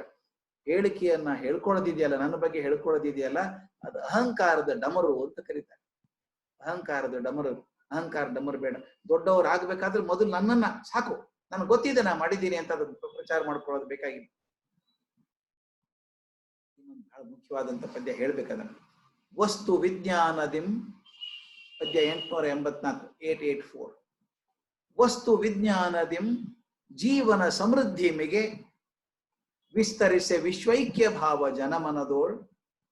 ದೃಷ್ಟ ಲೋಕದ ಬೆಳಗು ಅದೃಷ್ಟವನ್ನು ಮರೆಸದಿರೆ ಸ್ವಸ್ತಿ ಲೋಕಕ್ಕೆಲ್ಲ ಮಂಕುತಿಮ್ಮ. ಎಷ್ಟು ತೂಕದ ಮಾತಪ್ಪ. 4 ಸಾಲಲ್ಲಿ ಸಿಡಿದಿಡೋದು ಅದು ಓನ್ಲಿ ಡಿವಿಜಿಗೆ ಮಾತ್ರ ಸಾಧ್ಯ ಅನಿಸ್ತದೆ.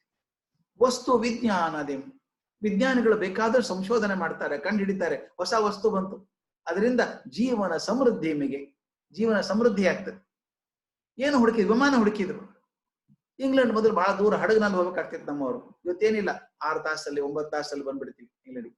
ಅಂದ್ರೆ ಮನುಷ್ಯ ಕಂಡು ಹಿಡಿದಂತ ಸಂಶೋಧನೆಗಳಿಂದ ಸಮೃದ್ಧಿ ಹೆಚ್ಚಾಯ್ತು, ಎಲ್ಲ ಅನುಕೂಲತೆಗಳು ಬಂತು ನಮಗೆಲ್ಲ, ಒಳ್ಳೇದಾಯ್ತು. ಎರಡನೇದು ವಿಸ್ತರಿಸೆ ವಿಶ್ವೈಕ್ಯ ಭಾವ ಜನಮನದೋಳು.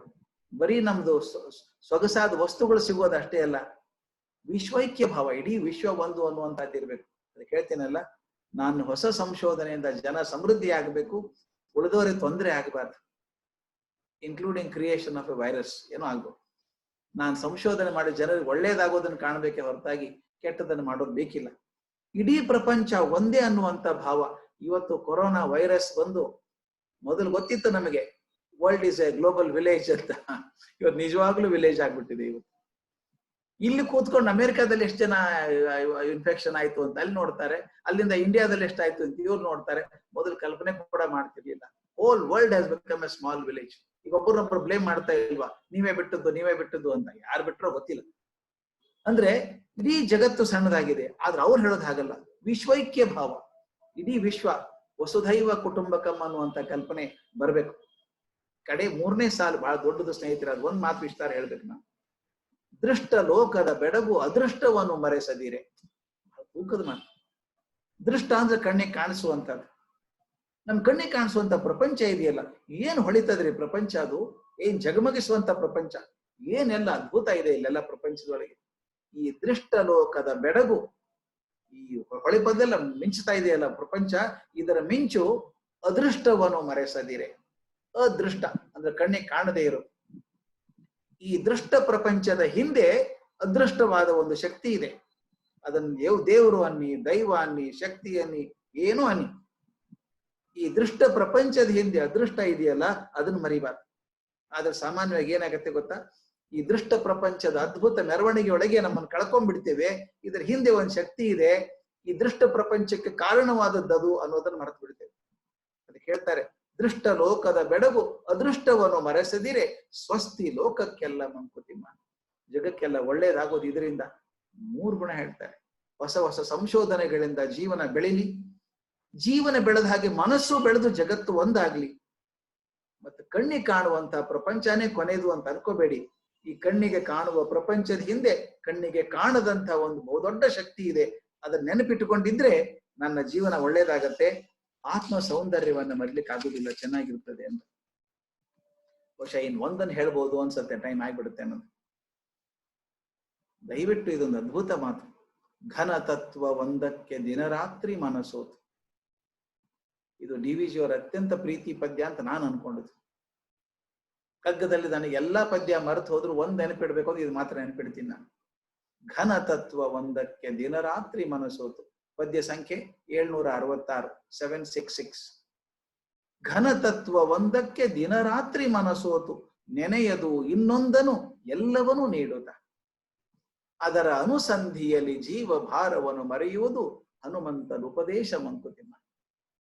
This is a formula for excelling in life. ನನ್ನ definite formula for excelling in life. ಘನ ತತ್ವ ಒಂದಕ್ಕೆ ದಿನರಾತ್ರಿ ಮನಸೋತು. ತತ್ವ ಇರ್ಬೇಕು ಜೀವನಕ್ಕೊಂದು, ಏನೋ ಗುರಿ ಇರ್ಬೇಕು, ಸಾಧನೆ ಮಾಡ್ತೀನಿ ಅಂತ.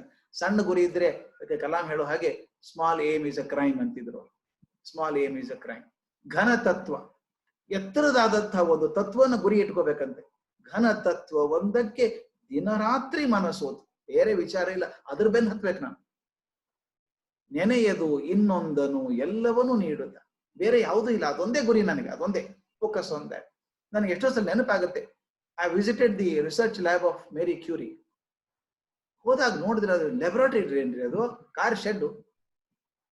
ಕಾರ್ ಶೆಡ್ ಅಲ್ಲಿ ಗುಡ್ಡೆ ಪಿಚ್ ಪ್ಲೇನ್ ಬಿದ್ದಿರ್ಬೇಕು.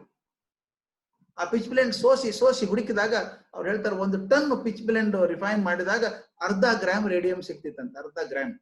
ಕಲ್ಪನೆ ಮಾಡಿ, 1 ಟನ್ ಸೋಸ್ಬೇಕು. ಹಾಗೆ ಗ್ಲೌಸ್ ಕೂಡ ಇರ್ಲಿಲ್ಲಂತೆ, ಬೈಟಿಂಗ್ ಕೋಲ್ಡ್. ಆ ಶೆಡ್ ಅಲ್ಲಿ ಕೂತ್ಕೊಂಡು ಪ್ರೊಸೆಸ್ ಮಾಡ್ಬೇಕು. ಯಾಕೆ ಮಾಡಿದ್ದಾಳು ಹೆಣ್ಮಗಳು? ಆಶ್ಚರ್ಯ ಅನ್ಸಲ್ವಾ? 1.5 ಗ್ರಾಮ್ ರೇಡಿಯಂಗೋಸ್ಕರ ಏನೋ ಫೆಸಿಲಿಟಿ ಇಲ್ಲದೆ ಆ ಚಳಿಯಲ್ಲಿ ನಡ್ಕೊಂಡು ಒದ್ದಾಡ್ಕೊಂಡು, ಹೊಟ್ಟೆ ಊಟ ಇಲ್ಲ, ಸರಿ ಬಡತನ. ಘನ ತತ್ವ ಒಂದಕ್ಕೆ ನಾನು ರೇಡಿಯಂ ತಗೋಬೇಕು, ಅದ್ರಿಂದ ರೇಡಿಯೇಷನ್ ಆಗುತ್ತೆ, ಅದು ಒಳ್ಳೇದಾಗತ್ತೆ ಜಗತ್ತಿಗೆ. ಇವತ್ತು ಎಷ್ಟು ಜನ ಕ್ಯಾನ್ಸರ್ ಪೇಷಂಟ್ಸ್ ಪ್ರಯೋಜನ ಆಗ್ತಾ ಇದೆಯಲ್ಲ. ಅವತ್ತೊಂದು ಘನ ತತ್ವ ಒಂದಕ್ಕೆ ದಿನರಾತ್ರಿ ಮನಸೋತು, ನೆನೆಯದು ಇನ್ನೊಂದನು ಎಲ್ಲವನ್ನೂ ನೀಡುತ್ತ. ತನಗಿರುವಂತ ಎಲ್ಲ ಮನಧನಗಳಿಂದ ಹಾಕಿ ಮಾಡಿದ್ಲು ಪ್ರಯತ್ನ. ಆಕೆ first woman to get 2 Nobel prizes ಅಲ್ವಾ? 2 ನೊಬೆಲ್ ಪ್ರೈಸ್ ಬಂತು ಅಂತ ಸಂತೋಷ ಪಡೋದಲ್ಲ, ಆಕೆ ಇಟ್ಕೊಂಡಂತ ಗುರಿ ಅಂತಹದ್ದಿತ್ತು, ಅದಕ್ಕೆ ಮಾಡಿದಂತ ಪ್ರಯತ್ನ ಎಂತಹದ್ದಿತ್ತು ಅಂತ. ಘನ ತತ್ವ ಒಂದಕ್ಕೆ ದಿನರಾತ್ರಿ ಮನಸೋತು, ನೆನೆಯದು ಇನ್ನೊಂದನು ಎಲ್ಲವನ್ನೂ ನೀಡುತ್ತ. ಅದರ ಅನುಸಂಧಿಯಲ್ಲಿ ಅದನ್ನು ಸಾಧಿಸೋದಕ್ಕೋಸ್ಕರ ಜೀವ ಭಾರವನ್ನು ಮರೆಯೋದು. ತನ್ನ ಜೀವದ ಕಷ್ಟ ಇಲ್ಲ ಅಂತಲ್ಲ, ಬೇಕಾದಷ್ಟು ಕಷ್ಟ ಇತ್ತು ಆಕೆಗೆ. ಕಷ್ಟವನ್ನ ಆ ಸಾಧನೆ ಗುರಿಯೊಳಗೆ ಮರೆತು ಬಿಟ್ಲಾಕೆ. ಅನುಸಂಧಿಯಲ್ಲಿ ಜೀವ ಭಾರವನ್ನು ಮರೆಯುವುದು ಹನುಮಂತನ ಉಪದೇಶ ಮಂಕುತಿಮ್ಮ. ಹನುಮಂತ ಹಾಗೆ ಹೇಳಿದ ಅಂತ. ರಾಮ ದೇವರು ಅಂತ ಒಪ್ಕೊಂಡ್ಬಿಟ್ಟ, ತನ್ನ ದೈವ ಅಂತ ಒಪ್ಕೊಂಡ್ಮೇಲೆ ಹೇಗೆ ಬದುಕಿದ ಅಂದ್ರೆ, ರಾಮನ್ ಬಿಟ್ರೆ ಇನ್ ಏನೂ ಇಲ್ಲ ನನಗೆ. ನೋಡಿ, ನಮ್ಮ ಗುಂಡಪ್ಪನವ್ರು ಹೇಳೋದು ಅದನ್ನ. ಹನುಮಂತ ಒಪ್ಕೊಂಡ್ಬಿಟ್ಟಿದ್ದಾನೆ, ರಾಮನ ದಾಸ ತಾನು ಅಂತ ಒಪ್ಕೊಂಡಿದ್ದಾನೆ, ರಾಮನ ಸೇವಕ ನಾನು ಅಂತ ಗೊತ್ತಿದ್ರೆ ಸಹಿತ. ಚಿತ್ರ ನೋಡಿ, ಅವ್ರು ಹೇಳೋರು, ಎಷ್ಟು ದೊಡ್ಡ ದಾಸ ಆದ ಅಂದ್ರೆ ಯಜಮಾನಕ್ಕಿಂತ ದೊಡ್ಡವನಾಗ್ಬಿಟ್ಟ ಅವನು ಅಂತ ತಮಾಷೆ ಮಾಡೋರು. ಇವತ್ತು ನೀವು ಭಾರತದ ಹಳ್ಳಿಗಳಿಗೆ ಹೋದ್ರೆ ಆಂಜನೇಯನ ದೇವಸ್ಥಾನ ಇದ್ದಾರೆ, ಎಲ್ಲ ಕಡೆ ರಾಮದೇವರ ದೇವಸ್ಥಾನ ಇಲ್ಲ. ಎಲ್ಲ ಹಳ್ಳಿಗಳಲ್ಲಿ, ಆಲ್ಮೋಸ್ಟ್ ಎಲ್ಲ ಹಳ್ಳಿಗಳಲ್ಲಿ ಭಾರತದಲ್ಲಿ ಹನುಮಪ್ಪನ ದೇವಸ್ಥಾನ ಇದೆ. ಹನುಮಂತ ದೇವಸ್ಥಾನದಲ್ಲಿ ರಾಮದೇವರ ವಿಗ್ರಹ ಇರೋದಿಲ್ಲ, ಆದ್ರೆ ರಾಮದೇವರ ದೇವಸ್ಥಾನದಲ್ಲಿ ಗ್ಯಾರಂಟಿ ಹನುಮಂತ ಇರ್ತಾನೆ. ಇರಬೇಕದು. ದಕ್ಷಿಣೆ ಲಕ್ಷ್ಮಣ ಇದು ದಕ್ಷ ಲಕ್ಷ್ಮಣ ವಯಸ್ಸೆ ವಾಮಯತು ಪುರತಾತ್ಮಜ ಪುರತೋ ಮಾರುತುರ್ಯಸ್ಯ ತಮ್ಮಂದೇ ರಘುನಂದನಂ ಅಂತ. ರಾಮನ್ ಪೂಜೆ ಮಾಡ್ಬೇಕಾದ್ರೆ ಆಂಜನೇಯ ಮುಂದೆ ಇರ್ಬೇಕು. ಅಂದ್ರೆ ರಾಮನ ಗುಡಿಯಲ್ಲಿ ಆಂಜನೇಯ ಇರ್ತಾನೆ, ಆಂಜನೇಯನ ಗುಡಿಯಲ್ಲಿ ರಾಮ ಇಲ್ಲ. ಅಂದ್ರೆ ರಾಮನಿಗಿಂತ ಹೆಚ್ಚಿಗೆ ಗುಡಿ ಇರೋದು ಹನುಮಂತಂದೆ. ಅದಕ್ಕೆ ಹೇಳ್ತಾರೆ, ದಾಸತ್ವ ಆದ್ರೂ ಚಲೋ ಮಾಡ್ರಿ, ದೊಡ್ಡವರಾಗ್ತೀರಿ ನೀವು. ಎಷ್ಟು ದೊಡ್ಡ ಮಾತುಗಳನ್ನ ಹೇಳೋದು. ಅದರಿಂದ ಇಷ್ಟೆಲ್ಲ ಹೇಳಿದ್ದೀನಿ. ಕೊನೆಗೆ ಇಡೀ ಬದುಕಿ ಸಾಗುವಂತಹದ್ದು ಒಂದು ಮಾತು ಹೇಳ್ಬಿಡ್ತೀನಿ, ಮುಗಿದೋದು. ನಗು ಮನದಿ ಲೋಗರ ವಿಕಾರಗಳನ್ನು ನೋಡಿ. ಅದ್ಭುತ ಪದ್ಯ ಇದು. ಪದ್ಯ 728, 7 to 8. ನಗು ಮನದಿ ಲೋಗರ ವಿಕಾರಗಳನ್ನು ನೋಡಿ, ಬಿಗಿ ತುಟಿಯ ದುಡಿವೊಂದು ನೋವ ಪಡುವೊಂದು.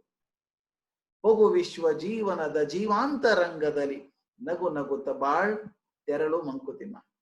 4 ಸಾಲಲ್ಲಿ ಇಡೀ ಜೀವನ ಹ್ಯಾಂಗ್ ಆಡ್ಬೇಕು ಅಂತ ತೋರಿಸ್ಕೊಡ್ತಾರಲ್ರಿ. ನಗು ಮನದಿ ಲೋಗರ ವಿಕಾರಗಳನ್ನು ನೋಡಿ. ಮತ್ತೊಬ್ಬರು ತಪ್ಪು ಮಾಡಿದ್ರೆ ಜೋರಾಗಿ ನಗಬೇಡ, ಗಹಗಸ್ಬೇಡ. ಏನಕ್ಕೆ ತಪ್ಪು ಮಾಡಿದ್ರಲ್ರಿ ನೀವು ಅಂತ ಜೋರಾಗಿ ಹೇಳಕ್ ಹೋಗ್ಬೇಡ. ನಗು ಮನದಿ, ಮನಸ್ಸಲ್ಲೇ ನಗು ನೀನು. ಲೋಗರ ವಿಕಾರಗಳು, ಕಾಮೆಂಟ್ ಮಾಡಕ್ ಹೋಗ್ಬೇಡ. ಮತ್ತೊಬ್ಬರು ತಪ್ಪು ಮಾಡಿದಾಗ ಮನಸ್ಸಲ್ಲೇ ನಕ್ಕು ಬಿಡು, ಪಾಪ ಗೊತ್ತಾಗಿಲ್ಲ ಅವ್ರಿಗೆ ತನ್ಕೋ. ನಗು ಮನದಿ ಲೋಗರ ವಿಕಾರಗಳನ್ನು ನೋಡಿ, ಬಿಗಿ ತುಟಿಯ ದುಡಿವೊಂದು ನೋವ ಪಡುವೊಂದು. ನೀನ್ ಕಷ್ಟ ಪಡುವಾಗ, ನೋವ ಪಡುವಾಗ ತುಟಿ ಬಿಗಿ ಹೇಳ್ಕೊಂಡು ತಿರ್ಗಾಡ್ಬೇಡ. ಅಯ್ಯೋ ನನಗೆ ಏನ್ ಕಷ್ಟ ರೀ, ನಂದು ಎಷ್ಟು ಕಷ್ಟ ರೀ, ಎಷ್ಟು ಅಂತ ಹೇಳ್ತೀಯಪ್ಪ ನೀನು. Don't become A crying baby. ನೀವು ಗೊಣಕೊಂಡು ಹೋದ್ರೆ ಮೊದಲೇ ಸಲ ಅಯ್ಯೋ ಪಾಪ ಅಂತಾರೆ, 2ನೇ ಸಲ ಅಂತಾರೆ, 3ನೇ ಸಲ ಬಂದಪ್ಪ ಮತ್ತೆ ಒಂದು ಕ್ರೈಯಿಂಗ್ ಬೇಬಿ ಅಂತಾರೆ. ಯಾರೂ ಬೇಡ ಆಗ್ತದೆ. ಅದಕ್ಕೆ ಬಿಗಿ ತುಟಿಯ ದುಡಿವೊಂದು ನೋವ ಪಡುವೊಂದು. ಅದ್ ನೋವು ಪಡ್ಬೇಕು ಅಂತ ದೂರ ಕೂತ್ಕೋಬೇಡ, ಜಗತ್ತು ಬಿಟ್ಟು. ಹೋಗು ವಿಶ್ವ ಜೀವನದ ಜೀವಾಂತರಂಗದಲ್ಲಿ. ಬದುಕಿರೋ ತನಕ ಈ ಜೀವನದ ಜೀವಾಂತರಂಗದಲ್ಲಿ ಹೋಗು, ಪ್ರತಿಯೊಂದು ಅನುಭವಿಸು, ಸಂತೋಷ ಪಡು. ಜೀವನ ಇರೋದಕ್ಕೆ ಅದು ಜೀವಾಂತರಂಗದಲ್ಲಿ. ಕೊನೆಗೆ ನಗು ನಗುತ್ತ ಬಾಳ್, ನಗು ನಗುತ್ತ ತೆರಳು ಮಂಕುತಿಮ್ಮ. ನಗನಗ್ತಾ ಬದುಕು, ಕೊನೆವರೆಗೂ ಸಂತೋಷ ಆಗಿ ಬದುಕು. ಬದುಕುವ ಹಂಗೆ ಬದುಕು, ಹತ್ಕೊಂಡು ಹೋಗ್ಬೇಡ. ನಗನಗ್ತಾ ಹೋಗು, ನಗನಗ್ತಾ ಹೋಗ್ಬಿಡು ಜೀವನದಿಂದ. ಈ ಬಾಳನ್ನ ಹೇಳಿದಂಥವ್ರು ಗುಂಡಪ್ಪನವರು. ಹೇಳಿದ್ನಲ್ಲ, 945 ಪದ್ಯಗಳಲ್ಲಿ ಯಾವುದನ್ನು ಹೇಳಿ ಯಾವುದನ್ನು ಬಿಡ್ಲಿ ಅಂತ ಕಷ್ಟ ಆಗತ್ತೆ. ಆದ್ರೆ ಉನ್ನತಿಯನ್ನು ಇಟ್ಕೊಂಡು ಕೆಲವು ಪದ್ಯಗಳನ್ನು ಹೇಳಿದ್ದೇನೆ. ಈಗ ನಾನು ಸಮಯ ಮುಗೀತು ಅಲ್ಲಿಗೆ. ನಾನು ಈಗ ನಿಲ್ಲಿಸ್ತೇನೆ ಇಲ್ಲಿಗೆ. ಬರೀ ನನಗೆ ಗೊತ್ತಿದ್ದದೇ ಹೇಳೋದಕ್ಕಿಂತ ತಮ್ಮ ಪ್ರಶ್ನೆಗಳಿಗೆ ನಾನು ಉತ್ತರ ಕೊಡೋದು ಸೂಚ್ಯ ಅಂತ ಅನಿಸುತ್ತೆ. Thank you so much sir. ಕೇಳಿಸ್ತಾ ಇದೆಯಾ?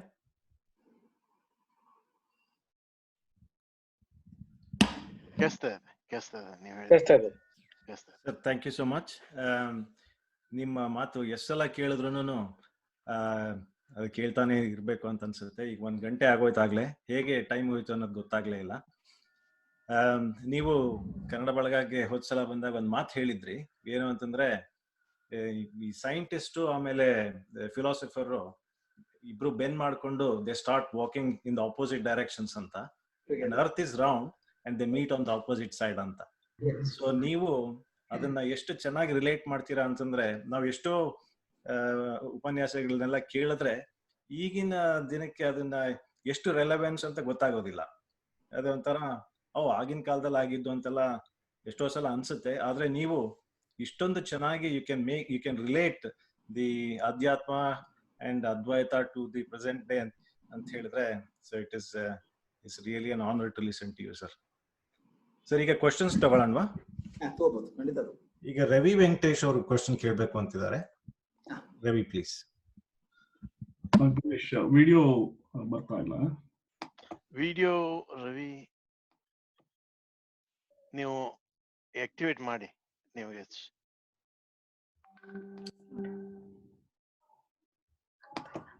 ಇಲ್ಲ, ಇಲ್ಲಿ you cannot start your video because the host has stopped it ಅಂತ ಇದೆ.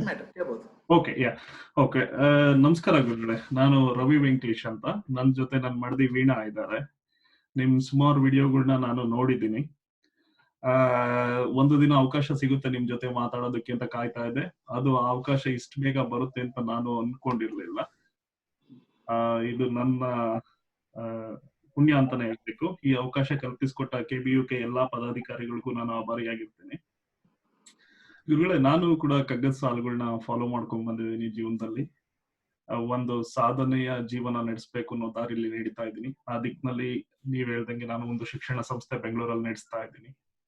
ಒಂದು ಕಗ್ಗದ ಸಾಲು ನನ್ನ ಜೀವನದಲ್ಲಿ ತುಂಬಾ ಯಾವಾಗ್ಲೂ ಗುಣಗುಡ್ತಾ ಇರ್ತೀನಿ ನಾನು. ಅದನ್ನ ಅರ್ಥನ ನಿಮ್ ಬಾಯಲ್ಲಿ ಕೇಳ್ಬೇಕು ಅನ್ನೋ ಆಸೆ. ಆ ಕಗ್ಗದ ಸಾಲು: ಅಕ್ಕಿಯೊಳಗ ಅನ್ನವನ್ನು ಮೊದಲಾರು ಕಂಡವರು, ಅಕ್ಕರದ ಬರಹಕ್ಕೆ ಮೊದಲಿಗನ ಆರು, ಲೆಕ್ಕವಿರಿಸಿಲ್ಲ ಜಗತ್ತನ್ನಾದಿ ಬಂಧುಗಳ, ದಕ್ಕುವುದು ದಸ ನಿನಗೆ ಮಂಕುತಿಮ್ಮ. ಇದು ನಿಮ್ ಬಾಯಲ್ಲಿ ಇದ್ರ ಅರ್ಥ ಕೇಳೋ ಆಸೆ ನನಗೆ. ಅದು ಎಷ್ಟು ಚಂದ ಪದ್ಯ ಗೊತ್ತಾ? ಅಕ್ಕಿಯೊಳಗ ಅನ್ನವನ್ನು ಮೊದಲಾರು ಕಂಡವನು. ಈ ಅಕ್ಕಿ ಅಂತ ಒಂದಿದೆ ಕಾಳು, ಅದನ್ನು ಬೆಳೆಸಿದ್ರೆ, ಅದನ್ನ ತೆಗೆದ್ರೆ, ಬೇಯಿಸಿದ್ರೆ ಹೊಟ್ಟೆಗೆ ಅನ್ನ ಆಗ್ತದೆ ಅಂತ ಕಂಡವ್ರು ಯಾರು? ಅದು ಅವನ ಹೆಸರೇ ಗೊತ್ತಿಲ್ಲ ನಮಗೆ. ನಮಗೆ ಜೀವನಕ್ಕೆ ಮೂಲಾಧಾರವಾಗಿರುವಂತಹದ್ದು ಎರಡು: ಒಂದು ಅನ್ನ, ಒಂದು ಅಕ್ಷರ. ಎರಡರಿಂದಾನೇ ಮನುಷ್ಯ ಬದುಕೋದು. ಒಂದು ಅನ್ನ ಬೇಕು, ದೇಹ ಬದುಕಬೇಕಾದ್ರೆ, ಬೆಳಿಬೇಕಾದ್ರೆ ಅಕ್ಷರ ಬೇಕು. ಈ ಅನ್ನ ಅಕ್ಷರ ಕೊಟ್ಟಂತ ದೈವಗಳು ನೆನಪೇ ಇಲ್ಲಲ್ಲ ನಮ್ಗೆ ಯಾರೂನು. ಅಕ್ಕಿಯೊಳಗ ಅನ್ನವನ್ನು ಮೊದಲಾರು ಕಂಡವರು, ಅಕ್ಕರೆಯ ಬರಹಕ್ಕೆ ಮೊದಲಿಗನದಾರು. ಎ ಹಿಂಗ್ ಬರಿಬೇಕು, ಬಿ ಹಿಂಗ್ ಬರಿಬೇಕು, ರ ಠ ಕ ಹಿಂಗ್ ಬರಿಬೇಕು ಅಂತ ಯಾರು ಕಲಿಸಿದ್ರು ಅಂತ ಹೆಸರೇ ಗೊತ್ತಿಲ್ಲ. ಒಂದ್ ಸಣ್ಣ ಚಿತ್ರ ಬರೆಸ್ತೀವಿ, ಚಿತ್ರ ಬರೆದು ಆ ಚಿತ್ರಕ್ಕಿಂತ ದೊಡ್ಡದಾಗಿ ಹೆಸರು ಬರಿತೀವಿ ಕೆಳಗೆ, ನನ್ ಚಿತ್ರ ಬರೆದವನು ಇವನು ಅಂತ. ಆದ್ರೆ ಅಕ್ಕಿ ಕೊಟ್ಟಂತ ವಿಜ್ಞಾನಿ ಯಾರು ಅಂತ ಗೊತ್ತಿಲ್ಲ ನನಗೆ. ಪೆನ್ಸಿಲಿನ್ ಯಾರು ಕಂಡು ಹಿಡಿದ್ರು ಬೇಕಾದ್ರೆ ಹೇಳ್ಬೋದು ನಾನೀಗ. ಆದ್ರೆ ಅನ್ನ ಕಂಡು ಹಿಡಿದವ್ರು ಯಾರು ಅಂತ ಗೊತ್ತಿಲ್ಲ, ಅಕ್ಷರ ಕರೆದವ್ರು ಗೊತ್ತಿಲ್ಲ. ಅಕ್ಕಿಯೊಳಗ ಅನ್ನವನು ಮೊದಲಾರು ಕಂಡವನು, ಅಕ್ಕರೆಯ ಬರಹಕ್ಕೆ ಮೊದಲಿಗನದಾರು. ಲೆಕ್ಕ ಇಟ್ಟಿಲ್ಲ ಜಗ ತನ್ನ ಆದಿ ಬಂಧುಗಳ. ಆದಿ ಬಂಧುಗಳು ಇವರು, ಅನ್ನ ಅಕ್ಷರ ಕೊಟ್ಟಂತವ್ರು. ಲೆಕ್ಕ ಇಟ್ಟಿಲ್ಲ ಜಗ, ನಿರ್ದಾಕ್ಷಿಣ್ಯವಾಗಿ ಹೇಳ್ತಾರೆ, ಜಗತ್ತು ಅವ್ರದೇ ಲೆಕ್ಕ ಇಟ್ಟಿಲ್ಲಪ್ಪ, ನಿಂದೇನ್ ಹಣೆ ಬರ ಹೋಗು ಅಂತ. ದಕ್ಕುವುದೇ ನಿನಗೆ ಜಸ ಮಂಕುತಿಮ್ಮ. ನಿನ್ಗೆ ಹೆಸರು ಸಿಗ್ತದೆ ಅಂತ ಅನ್ಕೊಂಡಿದ್ಯಾ ನೀನು? ಬಹಳ ಹಾರಾಡ್ಬೇಡ. ನಿನ್ನ ಜೀವಿತ ಕಾಲದಲ್ಲಿ ಒಂದು 4 ಜನ ಹೆಸರು ನೆನಪಿಡ್ಬೋದು. ಒಂದ್ 100 ವರ್ಷ ಹೋದ್ರೆ ಅವ್ರ ಗೊತ್ತಿಲ್ಲಪ್ಪ, ಯಾರೋ ಗೊತ್ತಿಲ್ಲ. ಯಾಕಂದ್ರೆ ಅಕ್ಕಿ ಕಂಡು ಹಿಡಿದವ್ರೆ ಹೆಸರಿಲ್ಲ, ಅಕ್ಷರ ಕಂಡು ಹಿಡಿದವ್ರ ಹೆಸರಿಲ್ಲ, ನನ್ನ ಹೆಸರು ಇರುತ್ತಾ? ಒಂದು ಉದಾಹರಣೆ ಹೇಳ್ಬಿಡ್ಬೇಕು. ಗುಂಡಪ್ಪನವರಿಗೆ ಒಬ್ಬನೇ ಮಗ VGL ಸ್ವಾಮಿ, ಅವ್ರ ಹೆಂಡತಿ ವಸಂತ ದೇವಿ ಅಂತ. ಅವ್ರಿಗೂ ಮಕ್ಕಳಾಗ್ಲಿಲ್ಲ. ಅದಕ್ಕೊಬ್ರು ಯಾರೋ ಬಂದು ಗುಂಡಪ್ಪನವ್ರು ಕೇಳಿದ್ರು, ಅಲ್ಲ ಯಜಮಾನ್ರೆ, ಈಗ ನಿಮ್ ಮಗನಿಗೆ ಮಕ್ಕಳಾಗ್ಲಿಲ್ಲಲ್ಲ? ಹೌದು, ಆಗ್ಲಿಲ್ಲ, ಏನ್ ಮಾಡೋದು ಅಂತ ಇವ್ರಂದ್ರು. ಅಲ್ಲ, ಮುಂದೆ ವಂಶ ಹೇಗೆ? ಕಲ್ಪನೆ ಮಾಡ್ಕೊಂಡು ಹೇಗಿದೆ. ಗುಂಡಪ್ಪನವ್ರಿಗೆ ಕೇಳಿದ್ರು, ಮುಂದೆ ವಂಶ ಹೇಗೆ ಅಂತ. ಹೌದೋ? ಹೌದಲ್ವಾ, ನಾವು ವಿಚಾರ ಮಾಡ್ಲಿಲ್ಲಲ್ಲ ಇದನ್ನ. ರಾಮನವಂತ ವಂಶಜ ಯಾರಿದ್ದಾರೆ ಈಗ ಅಂತ ಕೇಳಿದ್ರು. ರಾಮನ ವಂಶಜರು ಯಾರಿಲ್ಲ. ಕೃಷ್ಣನ ವಂಶಜರು ಅವರು ಇಲ್ಲ. ಕೂತ್ಕೊಳ್ರಿ ಸುಮ್ನೆ. ರಾಮನ ವಂಶಜರಿಲ್ಲ, ಕೃಷ್ಣ ವಂಶ, ನನ್ನ ವಂಶದವ್ರು ಬೇಕಾ ನಿಮಗೆ? ಯಾರು ಲೆಕ್ಕ ಇಡಲ್ಲ ರೀ ಮುಂದೆ. ಎಷ್ಟು ಚಂದ ಮಾತ್ರಿ ಅದು, ಯಾರು ಲೆಕ್ಕ ಇಡಲ್ಲ. ಅದಕ್ಕೆ ಹೇಳ್ತಾರೆ, ಅಂಥವ್ರನ್ನೇ ಜಗತ್ ಲೆಕ್ಕ ಇಟ್ಟಿಲ್ಲಪ್ಪ, ಅಕ್ಕಿ ಕಂಡಿಡಿದವ್ರನ್ನ, ಅಕ್ಷರ ಕಂಡಿದವ್ರನ್ನ. ದಕ್ಕುವುದೇ ನಿನಗೆ ಜಸ ಮಂಕುತಿಮ್ಮ, ಬಹಳ ಹಾರಾಡ್ಬೇಡ ಅಂತ. ಆಗಾಗ ಸಮಯ ತಗೊಂಡು ಗುಂಡಪ್ಪ ನಮ್ ತಲೆ ಹೊಡಿತಾರೆ ಸರಿಯಾಗಿ. ಧನ್ಯವಾದಗಳು sir. Thank you sir. Ramamurthy ಅವರು ನೆಕ್ಸ್ಟ್ ಕ್ವೆಶ್ಚನ್ ಕೇಳ್ತಾರೆ.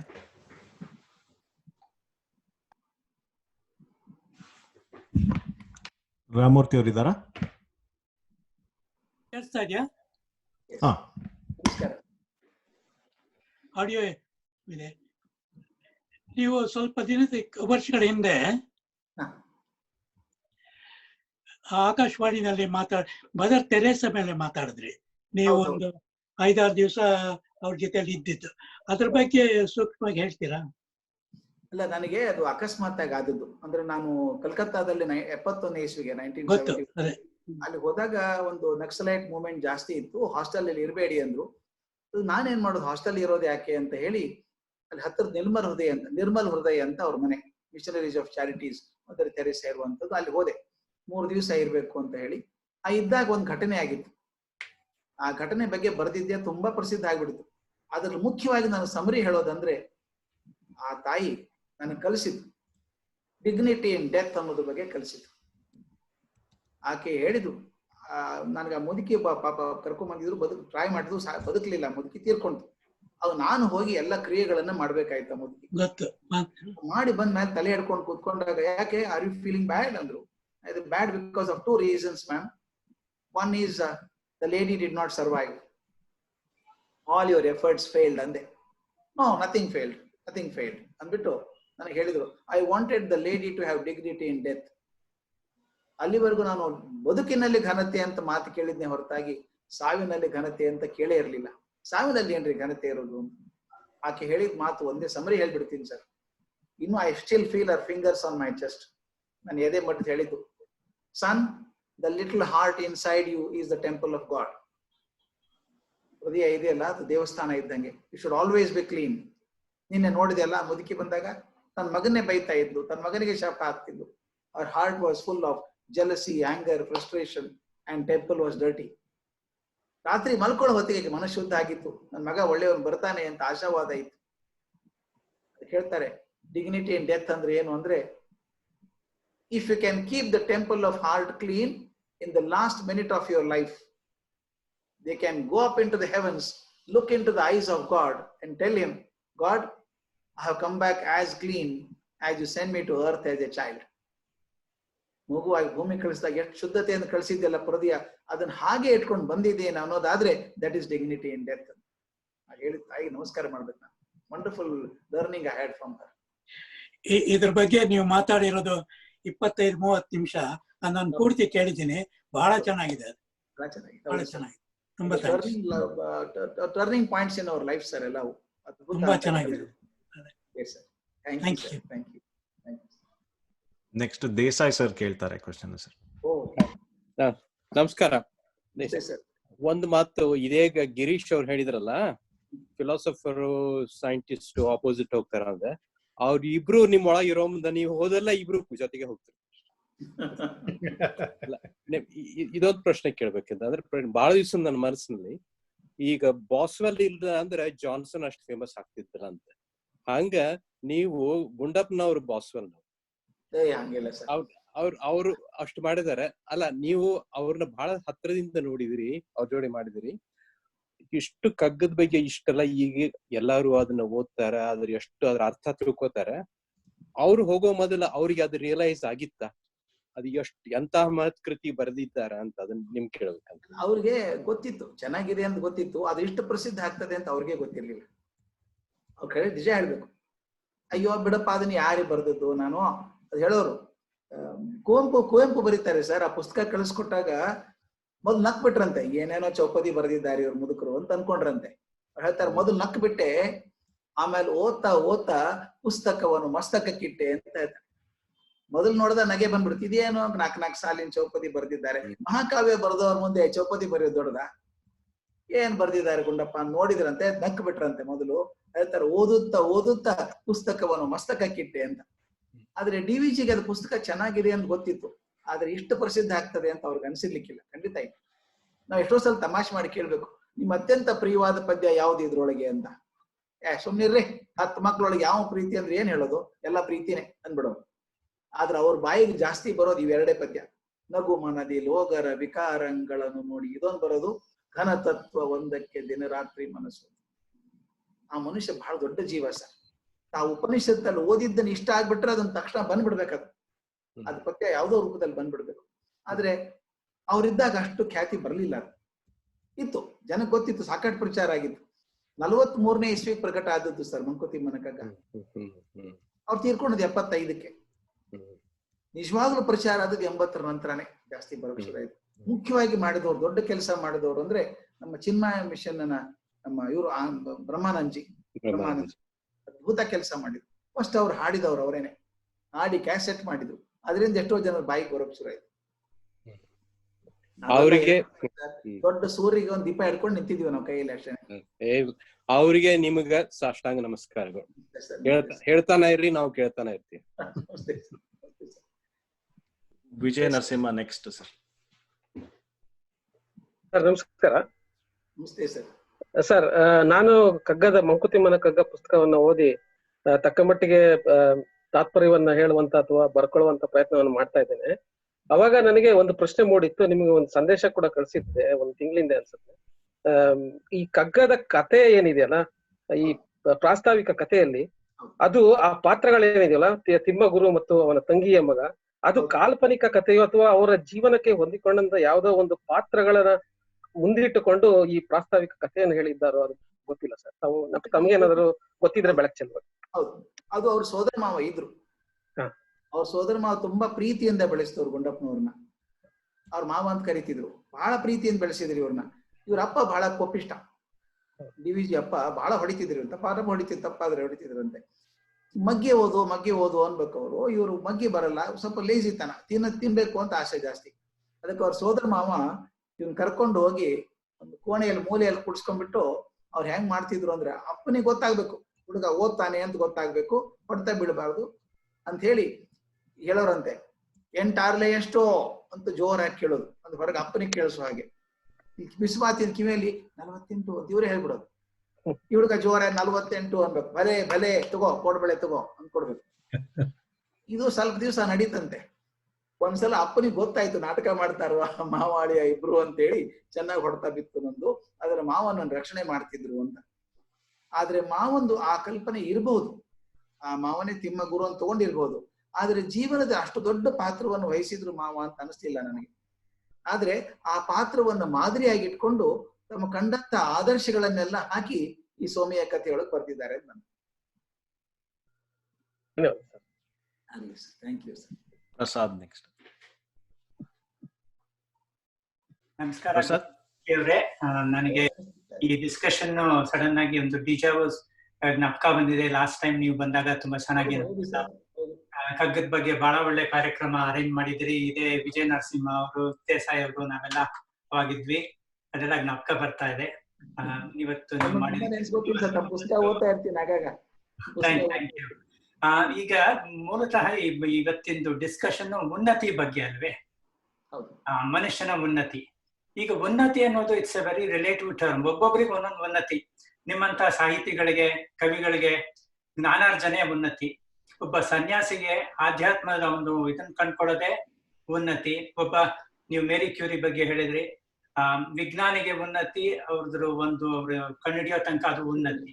ರಾಜಕಾರಣಿಗೆ ಏನು ಉನ್ನತಿ ಇದೆ ಅಂತ ನನಗೆ ಸ್ವಲ್ಪ ಡೌಟ್ ಇದೆ. ಯಾಕೆಂದ್ರೆ ಆಮೇಲೆ ಇದನ್ನೇ DVG ಅವ್ರದ್ದು ಒಂದು ಕೀರ್ತಿದಾಹ ಅತಿ ತೀಕ್ಷ್ಣಂ ಅಂತಂದಿದೆ ನೋಡಿ, ಒಂದು ಕಗ್ಗ. ಸೊ ಆ ಕೀರ್ತಿದಾಹ ಅನ್ನೋದು ಏನೋ is it how do you define? ಎಲ್ಲರಿಗೂ ಒಂದು ಆಸ್ಪಿರೇಷನ್ಸ್ ಅಂತ ಇರುತ್ತೆ. ಸೊ ಅದನ್ನ ಒಂದ್ ಸ್ವಲ್ಪ ಡೈಸಿಫರ್ ಮಾಡ್ತೀರಾ ಅದನ್ನ ಆ ಹಿನ್ನೆಲೆಯಲ್ಲಿ? ಆ ಪದ್ಯದಲ್ಲಿ ಬರೋದು ಅದನ್ನೇ.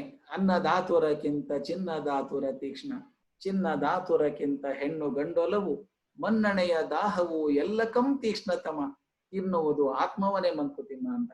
ಮನ್ನಣೆ ದೇಹ ಅತಿ ಆದಾಗ ಆತ್ಮ ಪ್ರಜ್ಞೆಯನ್ನು ತಿಂದು ಹಾಕ್ಬಿಡ್ತದೆ ಅಂತ. ಆದ್ರೆ DVG ಬಹುದೊಡ್ಡ ಕಲ್ಪನೆ. ನಮ್ಮ ಉನ್ನತಿ ಅಂದ್ರೆ ಏನು ಅಂತ ಹೇಳ್ತೀನಿ ಸರ್.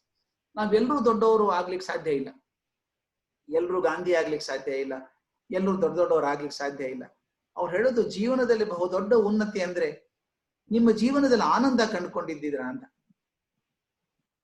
ಆನಂದ ಮನುಷ್ಯನ ಜೀವನದ ಗುರಿ, ಅನ್ವೇಷಣೆ. ಆನಂದದ ಅನ್ವೇಷಣೆನೇ ಮನುಷ್ಯ ಜೀವನದ ಗುರಿ. ಅದು ಎಲ್ಲ ಮನುಷ್ಯ ಪ್ರಯತ್ನ ಮಾಡಿದ. ನಾವು ಹೇಳ್ತಾರೆ 108 ಅಪೇಕ್ಷೆಗಳಿದ್ದಾವಂತ ಮನುಷ್ಯನಿಗೆ. ಅಪೇಕ್ಷೆಗಳು 108 ಇದ್ದಾವೆ. ಅದ್ರಲ್ಲಿ ಅತ್ಯಂತ ತೀಕ್ಷ್ಣವಾಗಿದ್ದು 2 ಅಂತ ಹೇಳ್ತಾರೆ. ಒಂದು, ಸಾಯ್ಬಾರ್ದು, ಯಾವಾಗ್ಲೂ ಬದುಕಿರ್ಬೇಕು. 2ನೇದು ಆನಂದವಾಗಿರ್ಬೇಕು. ಆ 2ರೊಳಗೆ ಯಾವ್ದು ಮುಖ್ಯ ಅಂತ ಹುಡುಕಿದ್ರಂತೆ. ಹೇಳ್ತಾರೆ, ಡಾಕ್ಟರ್ ಹೇಳ್ತಾರೆ, ನೋಡಪ್ಪ ನಿನ್ ಬದುಕಿಸ್ತೀವಿ ನಾವು, ವೆಂಟಿಲೇಟರ್ ಮೇಲೆ ಇರ್ಬೇಕು, 60 ವರ್ಷ ಲೀವ್ ಲೈಕ್ ಎ ವೆಜಿಟೇಬಲ್, ಏನ್ ಮಾಡ್ತೀವಿ ನೋಡು ಅಂತಾರೆ. ಬೇಡ ಸರ್ ಅಂತ, ಈ ತರ ಬದುಕೋದಿದ್ರೆ ಬೇಡ. ಅಂದ್ರೆ ಅಮೃತತ್ವ ಮತ್ತು ಆನಂದ 2 ನಡುವೆ ಅತ್ಯಂತ ಮುಖ್ಯವಾದದ್ದು ಆನಂದ. ಆದ್ರಿಂದ ಜೀವನದಲ್ಲಿ ನಿಮ್ಮ ಆನಂದ ಅವ್ರು ಹೇಳೋರು, ಅವರು ಕತೆ ಬರೀತಾರೆ. ಅವರು ಬೌರಿಂಗ್ ಹಾಸ್ಪಿಟಲ್ ಹತ್ರ, ಇದು ಬೌರಿಂಗ್ ಅಲ್ಲ, ವಿಕ್ಟೋರಿಯಾ ಹಾಸ್ಪಿಟಲ್ ಹತ್ರ ಪ್ರೂಫ್ ರೀಡಿಂಗ್ ಹೋಗ್ತಾ ಇದ್ರಂತೆ. ಪ್ರೂಫ್ ರೀಡಿಂಗ್ ಹೋಗ್ತಿರ್ಬೇಕಾದ್ರೆ ಬಹಳ ಕಷ್ಟ, 4 ಕಣೆ ಕೊಡ್ಬೇಕು ದಿವಸಕ್ಕೆ, ಅವ್ರಿಗೆ ಅಷ್ಟು ದುಡ್ಡು ಬರ್ತಾನೆ ಇತ್ತು. ಅಲ್ಲಿ ಕೂತ್ಕೊಂಡಾಗ ಅಲ್ಲಿ ವಿಕ್ಟೋರಿಯಾ ಹಾಸ್ಪಿಟಲ್ ಹೊರಗಡೆ ಮುಂದೆ ಪೌಳಿ ಇದ್ದಂಗಿದ್ದಾವೆ, ಅಲ್ಲಿ ಕೆಲ ಜನ ಭಿಕ್ಷುಕರು ಇರ್ತಿದ್ರಂತೆ. ಒಬ್ರು ಗಂಡ ಹೆಂಡತಿ ಇಬ್ರು ಇದ್ರಂತೆ, ಮುದುಕರು. ಏನಿಲ್ಲ, ಆ ಲಾರಿ ನಿಲ್ಸಿರ್ತಾರಲ್ಲ, ಸಿಟಿ ಮಾರ್ಕೆಟ್ ತಂದಿದ್ದೆಲ್ಲಾನು, ಆ ಕೆಳಗೆ ಬಿದ್ದಂತ ತರಕಾರಿ ತಗೊಂಡ್ ಬರ್ತಿದ್ದಂತೆ ಅಜ್ಜಿ. ಅದೆಲ್ಲ ಕೊಳತದ ಭಾಗ ತೆಗೆದು ಒಂದ್ 4-5 ಮಡಿಕೆ ಅಲ್ಲೇ ಕುದಿಸೋದು, ಅದನ್ನ ಅದೇ ಒಂದು ಅಡಿಗೆ ಮಾಡೋದು. ಗಂಡನ ಅಶಕ್ತ, ಅವನ್ ಸ್ನಾನಕ್ಕೆ ನೀರ್ ಕಾಸಿ ಮೈಗೆಲ್ಲ ಉಜ್ಜುತ್ತಿದ್ದಂತೆ. ಅಯ್ಯೋ ಅಯ್ಯೋ ಅಂತಿದ್ದಂತೆ. ಅವನಿಗೆ ಅಡಿಗೆ ಮಾಡಿ ಬಡಿಸ್ತಿದ್ಲಂತೆ. ಇವ್ರು ಹೇಳೋರು, ನಾ ಪ್ರೂಫ್ ಕರೆಕ್ಷನ್ ಮಾಡುವಾಗ ಅವ್ರ ಪರ್ಸನಲ್ ಲೈಫ್ ನೋಡ್ಬಾರ್ದು, ಬಟ್ ನೋಡ್ತಾ ಕೂತಿರ್ತಿದ್ದೆ ನಾನು. ಊಟ 1 ತಾಸು ಮಾಡ್ತಾ ಇದ್ರು, ನಗನಗ್ತಾ ಮಾತಾಡ್ತಾ ಇದ್ರು ಮುದುಕ ಮುದುಕಿ. ಬಡತನ ಇತ್ತು, ಕಷ್ಟ ಇತ್ತು, ರೋಗ ಇತ್ತು, ಅದ್ರೊಳಗೆ ಆನಂದ ಕಂಡ್ಕೊಂಡ್ರಲ್ಲಪ್ಪ ಅವ್ರು ಸಂತೋಷವಾಗಿ. ಅದಕ್ಕೆ ಹೇಳ್ತಾರೆ, ಎಲ್ಲಿವರೆಗೂ ನಿಮ್ಮ ಜೀವನದಲ್ಲಿ ಆನಂದ ಇದೆಯೋ ಅದ್ರ ನಿಮ್ಮ ಉನ್ನತಿ. ದೊಡ್ಡ ಸ್ಥಾನ ಬರಬೇಕು ಅಂತಲ್ಲ ಉನ್ನತಿ ಅಂದ್ರೆ, ಕೊನೆವರೆಗೂ ನೀವು ಸಂತೋಷವಾಗಿರೋದೇ. ಅವ್ರ ಪದ್ಯ ಇದೆ, ಬ್ರಹ್ಮಾನುಸಂಧಾನ ಲೋಕ ಸಂಧಾನದಲ್ಲಿ, ಬ್ರಹ್ಮ ದರುಶನವೆಲ್ಲ ಜೀವ ರೂಪದಲ್ಲಿ, ಬ್ರಹ್ಮಾನುಭವ ದೇಹ ಕರಣಾನುಭವಗಳಲ್ಲಿ ಮರ್ಮವಿದು ಮುಕ್ತಿ ಗೆಲ್ಲುವ Mankutimma. Highest level of attainment ಅಂದ್ರೆ ನಾವು ಮೋಕ್ಷ ಮುಕ್ತಿ ಅಂತ ಹೇಳ್ತೀವಿ. ಮುಕ್ತಿ ಮನುಷ್ಯ ಜೀವನದಲ್ಲಿ ಸಿಗುವುದು. ಅದಕ್ಕೆ ಹೊರಗೆ ಹುಡುಕ್ಬೇಡ ಅದನ್ನ. ಬ್ರಹ್ಮಾನುಸಂಧಾನ ಲೋಕ ಸಂಧಾನದಲ್ಲಿ, ನಿಮ್ ಬ್ರಹ್ಮ ಬೇಕು ಅಂತ ಹೊರಗೆ ಹೋಗ್ಬೇಡ. ಜಗತ್ತು ಬೆಲ್ಲು ಮೇಲೆ ಬ್ರಹ್ಮಲೋಕದಲ್ಲಿ ಇಲ್ಲ ಅವನು. ಲೋಕ ಸಂಧಾನ, ಜನರ ಜೊತೆ ಬದುಕಬೇಕು. ಬ್ರಹ್ಮಾನುಭವ ದೇಹ ಕರಣಾನುಭವಗಳಲ್ಲಿ, ಬ್ರಹ್ಮನ ಅನುಭವ ಆಗೋದು ತನ್ನ ದೇಹದ ಮೂಲಕನೇ ಆಗ್ಬೇಕು, ಪಂಚೇಂದ್ರಿಯಗಳ ಮೂಲಕನೇ ಆಗ್ಬೇಕು. ಸಂತೋಷ ಪಡ್ಕೊ ಅಂತ ಹೇಳಿ ಬ್ರಹ್ಮಾನುಭವ ದೇಹ ಕರಣಾನುಭವಗಳಲ್ಲಿ ಇಲ್ಲದು ಮುಂದೆ ಮರ್ಮವಿದು ಮುಕ್ತಿ ಗೆಲ್ಲುವ ಮಂಕುತಿಮ್ಮ. ನನ್ನ ಮುಕ್ತಿ ಮರ್ಮ ಅಂದ್ರೆ ನನ್ನ ಜೀವನದಲ್ಲಿ ಆನಂದವನ್ನ ಕಂಡುಕೊಳ್ಳುವಂತ, ನನ್ನ ಕೆಲಸದಲ್ಲಿ ನಾನು ಆನಂದ ಪಡ್ಕೊಳ್ಳೋದಾದ್ರೆ, ನನ್ನ ಸಂಬಂಧಗಳಲ್ಲಿ ನಾನು ಆನಂದ ಕಂಡುಕೊಳ್ಳೋದಾದ್ರೆ, ನನ್ನ ಸಾಧನೆಗಳಲ್ಲಿ ಆನಂದ ಕಂಡುಕೊಳ್ಳೋದಾದ್ರೆ ಅದೇ ಉನ್ನತಿ. ಮುಖ್ಯವಾಗಿ ಆನಂದದ ಪಡ್ಕೊಳ್ಳುವಂತ ಕೆಲಸ. Thank you. ಅದೇ ಉನ್ನತಿ ಮತ್ತೆ ನಿಸ್ವಾರ್ಥ ಎರಡು. ಅಲ್ಲಿ ಉನ್ನತಿನಲ್ಲಿ ಸ್ವಾರ್ಥ ಇರಬಾರ್ದು ಅನ್ನೋದು ಇನ್ನೊಂದು ಅನಿಸಿಕೆ. ಅಲ್ಲಿ ಒಂದ್ಸಲಿ ಉನ್ನತಿನಲ್ಲಿ ಸ್ವಾರ್ಥ ಬಂದ ತಕ್ಷಣ ಉನ್ನತಿ ಇಸ್ ನಾಟ್ ಎ ರಿಯಲ್ ಉನ್ನತಿ, ಅದು ಬಿಸಿನೆಸ್ ಆಗ್ಬಿಡುತ್ತೆ ಸರ್. ಸೊ ಆ ಉನ್ನತಿನಲ್ಲಿ ಒಂದು ನಿಸ್ವಾರ್ಥತೆ ಇರ್ಬೇಕು ಅನ್ನೋದು that is the key element. ಯಾಕೆಂದ್ರೆ ಬಿಸ್ನೆಸ್ ಮನ್ಗಳು ಇದ್ದಾರೆ, ಅವರು ಉನ್ನತಿ ಪಡಿತಾರೆ, ಬಟ್ ಅವ್ರೇನಂತಂದ್ರೆ ಅವ್ರವ್ರೇ ಮಾಡ್ಕೊಡ್ತಾರೆ ಹೊರತು ಸಮಾಜಕ್ಕೆ ಕೊಡ್ತಾ ಇಲ್ಲ. ನಾವ್ ಇವತ್ತೆಲ್ಲ ಅಕ್ಷಯ ಪಾತ್ರೆ ಕೊಡ್ತಾ ಇದೀವಿ, ಅದೊಂದು ನಿಸ್ವಾರ್ಥತೆ ಇದೆ. ಆ ಇದರಲ್ಲಿ ಉನ್ನತಿ ಅನ್ನೋದನ್ನ ನಾವು ಪ್ರಾಬಬ್ಲಿ ನಿಸ್ವಾರ್ಥ ಜೊತೆಗೆ ಇಂಟರ್ಪ್ರಿಟ್ ಮಾಡೋದು ಒಂದು. ನೀವು ರಾಜಕಾರಣಿಗಳ ಬಗ್ಗೆ ಕೇಳಿದ್ರಿ ಸರ್, ಅವ್ರ ಉನ್ನತಿ ಏನು ಅಂತ. ಅವರೇ ಬರೆದಿದ್ದಾರೆ, ಸರಕಾರ ಹರಿಗೋಲು ತೆರೆ ಸುಳಿಗಳ ಅತ್ತಿತ್ತ, ಸುರೆ ಕುಡಿದ ಕೆಲವರು ಹುಟ್ಟು ಹಾಕುವರು, ಬಿರುಗಾಳಿ ಬೀಸುವುದು ಜನ ಎದ್ದು ಕುಣಿಯುವುದು, ಮುಳುಗದಿ ಹೋದ ಚೆರಿಯೋ ಮಂಕುತಿಮ್ಮ ಅಂತ. ಮುಳುಗಿಲ್ಲಲ್ಲ, ಅದೇ ಆಶ್ಚರ್ಯ. ಇವರ ಕೈಯಲ್ಲಿ ಸಿಕ್ಕಾಕೊಂಡು ಇವ್ರ ಕೈಯಲ್ಲಿ ಸಿಕ್ಕಾಕಿ ಮುಳುಗದೆ ಇರೋದೇ ಒಂದು ದೊಡ್ಡ ಆಶ್ಚರ್ಯ ಆಗಿದೆ ಅಂತ. ರಾಜಕಾರಣಿಗಳ ಬಗ್ಗೆ ಅವ್ರಿಗೇನು ಸಂತೋಷ ಇರ್ಲಿಲ್ಲ. ಅವ್ರು ಹೇಳೋರು, ನೀವು ಮಾದರಿ ಆಗೋದಿಲ್ಲ ಬಿಡಿ ಯಾರಿಗೂ ಅಂತ ಹೇಳೋರು. ಅದರಿಂದ ಆನಂದದ ಅನ್ವೇಷಣೆ ಮನುಷ್ಯನ ಜೀವನದ ಗುರಿ ಅಂತ ಆಗೋದಾದ್ರೆ, ಆ ಆನಂದದಲ್ಲಿ ತಾವು ಹೇಳಿದ ಹಾಗೆ ನಿಸ್ವಾರ್ಥವಾದಂತ ಆನಂದ ಸಿಗೋದಾದ್ರೆ ಅದು ಬಹುಶಃ ಉನ್ನತಿ ಆದ. ಥ್ಯಾಂಕ್ ಯು, ಧನ್ಯವಾದಗಳು. Thank you sir.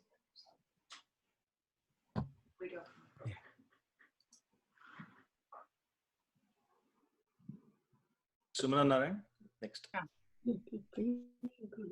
ನಮಸ್ಕಾರ ಸರ್. ನಮಸ್ಕಾರ ಮೇಡಮ್. ಅದೇ ನಾವು ಹೋದ ವರ್ಷ ಸುಮನಾ ಅವ್ರ ಮನೇಲಿ ಮೀಟ್ ಮಾಡಿದ್ವಿ. ಬಹಳ ನಮ್ ತಂದೆ ತಾಯಿ ಜೊತೆ ಬಂದಿದ್ದೆ, ಬಹಳ ಇದಾಗಿತ್ತು. ಅದೇ ನಾನು ನಿಮ್ದು ಸಿಡಿ ಇನ್ನು DVG ಅವ್ರದ್ದು ಎಲ್ಲ ಕಗ್ಗದ ಸಿಡಿನ ದಿನಾ ಕೇಳ್ತೀನಿ ಸರ್. ಅದು ಮೆಡಿಟೇಷನ್ಗೆ ಈಕ್ವಲೆಂಟ್ ಆಲ್ಮೋಸ್ಟ್. ಆತರ ದಿನಾ ಕೆಲ್ಸಕ್ಕೆ ಹೋಗ್ತಾ ಕೇಳ್ಕೊಂಡು ಹೋಗ್ತೀನಿ.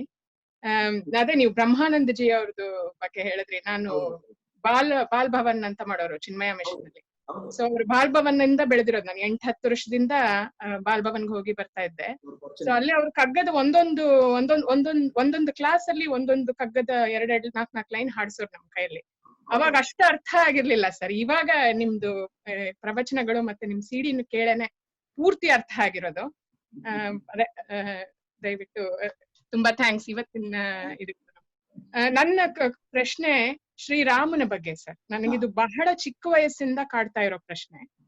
ಈಗ ರಾಮ ದೊಡ್ಡ ಮನುಷ್ಯ, ಬಹಳ ಒಳ್ಳೆ ಕೆಲಸಗಳನ್ನ ಮಾಡ್ದ. ಆದ್ರೆ ಸೀತೆ ವಿಷಯಕ್ಕೆ ಸೀತೆನ ಅಗ್ನಿ ಪರೀಕ್ಷೆಗೆ ದೂಡ್ದ, ಆಮೇಲೆ ಕಾಡಿಗೆ ಕಳಿಸ್ದ.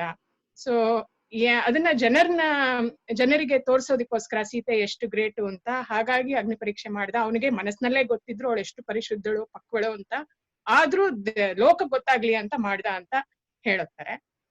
ಕಾಡಿಗೆ ಬಿಟ್ಟಾಗ್ಲೂ ಅಷ್ಟೇನೆ, ಜನ ಆಡ್ಕೊಳ್ದೆ ಇರ್ಲಿ ಅಂತ ಕಾಡಿಗೆ ಬಿಟ್ಟ ಅಂತ ಹೇಳ್ತಾರೆ. ಹಾಗಾದ್ರೆ ಅವನಿಗೆ ಜನ ಏನಂತಾರೆ, ಜನರನ್ನ ಮೆಚ್ಚೋದೇ ದೊಡ್ಡದಾಯ್ತಾ ತನ್ನ ಹೆಂಡತಿಗಿಂತ? ಅಷ್ಟು ತ್ಯಾಗ ಮಾಡಿದ ಹೆಂಡತಿನ ಕಾಡಿಗೆ ಬಿಟ್ನಲ್ಲ.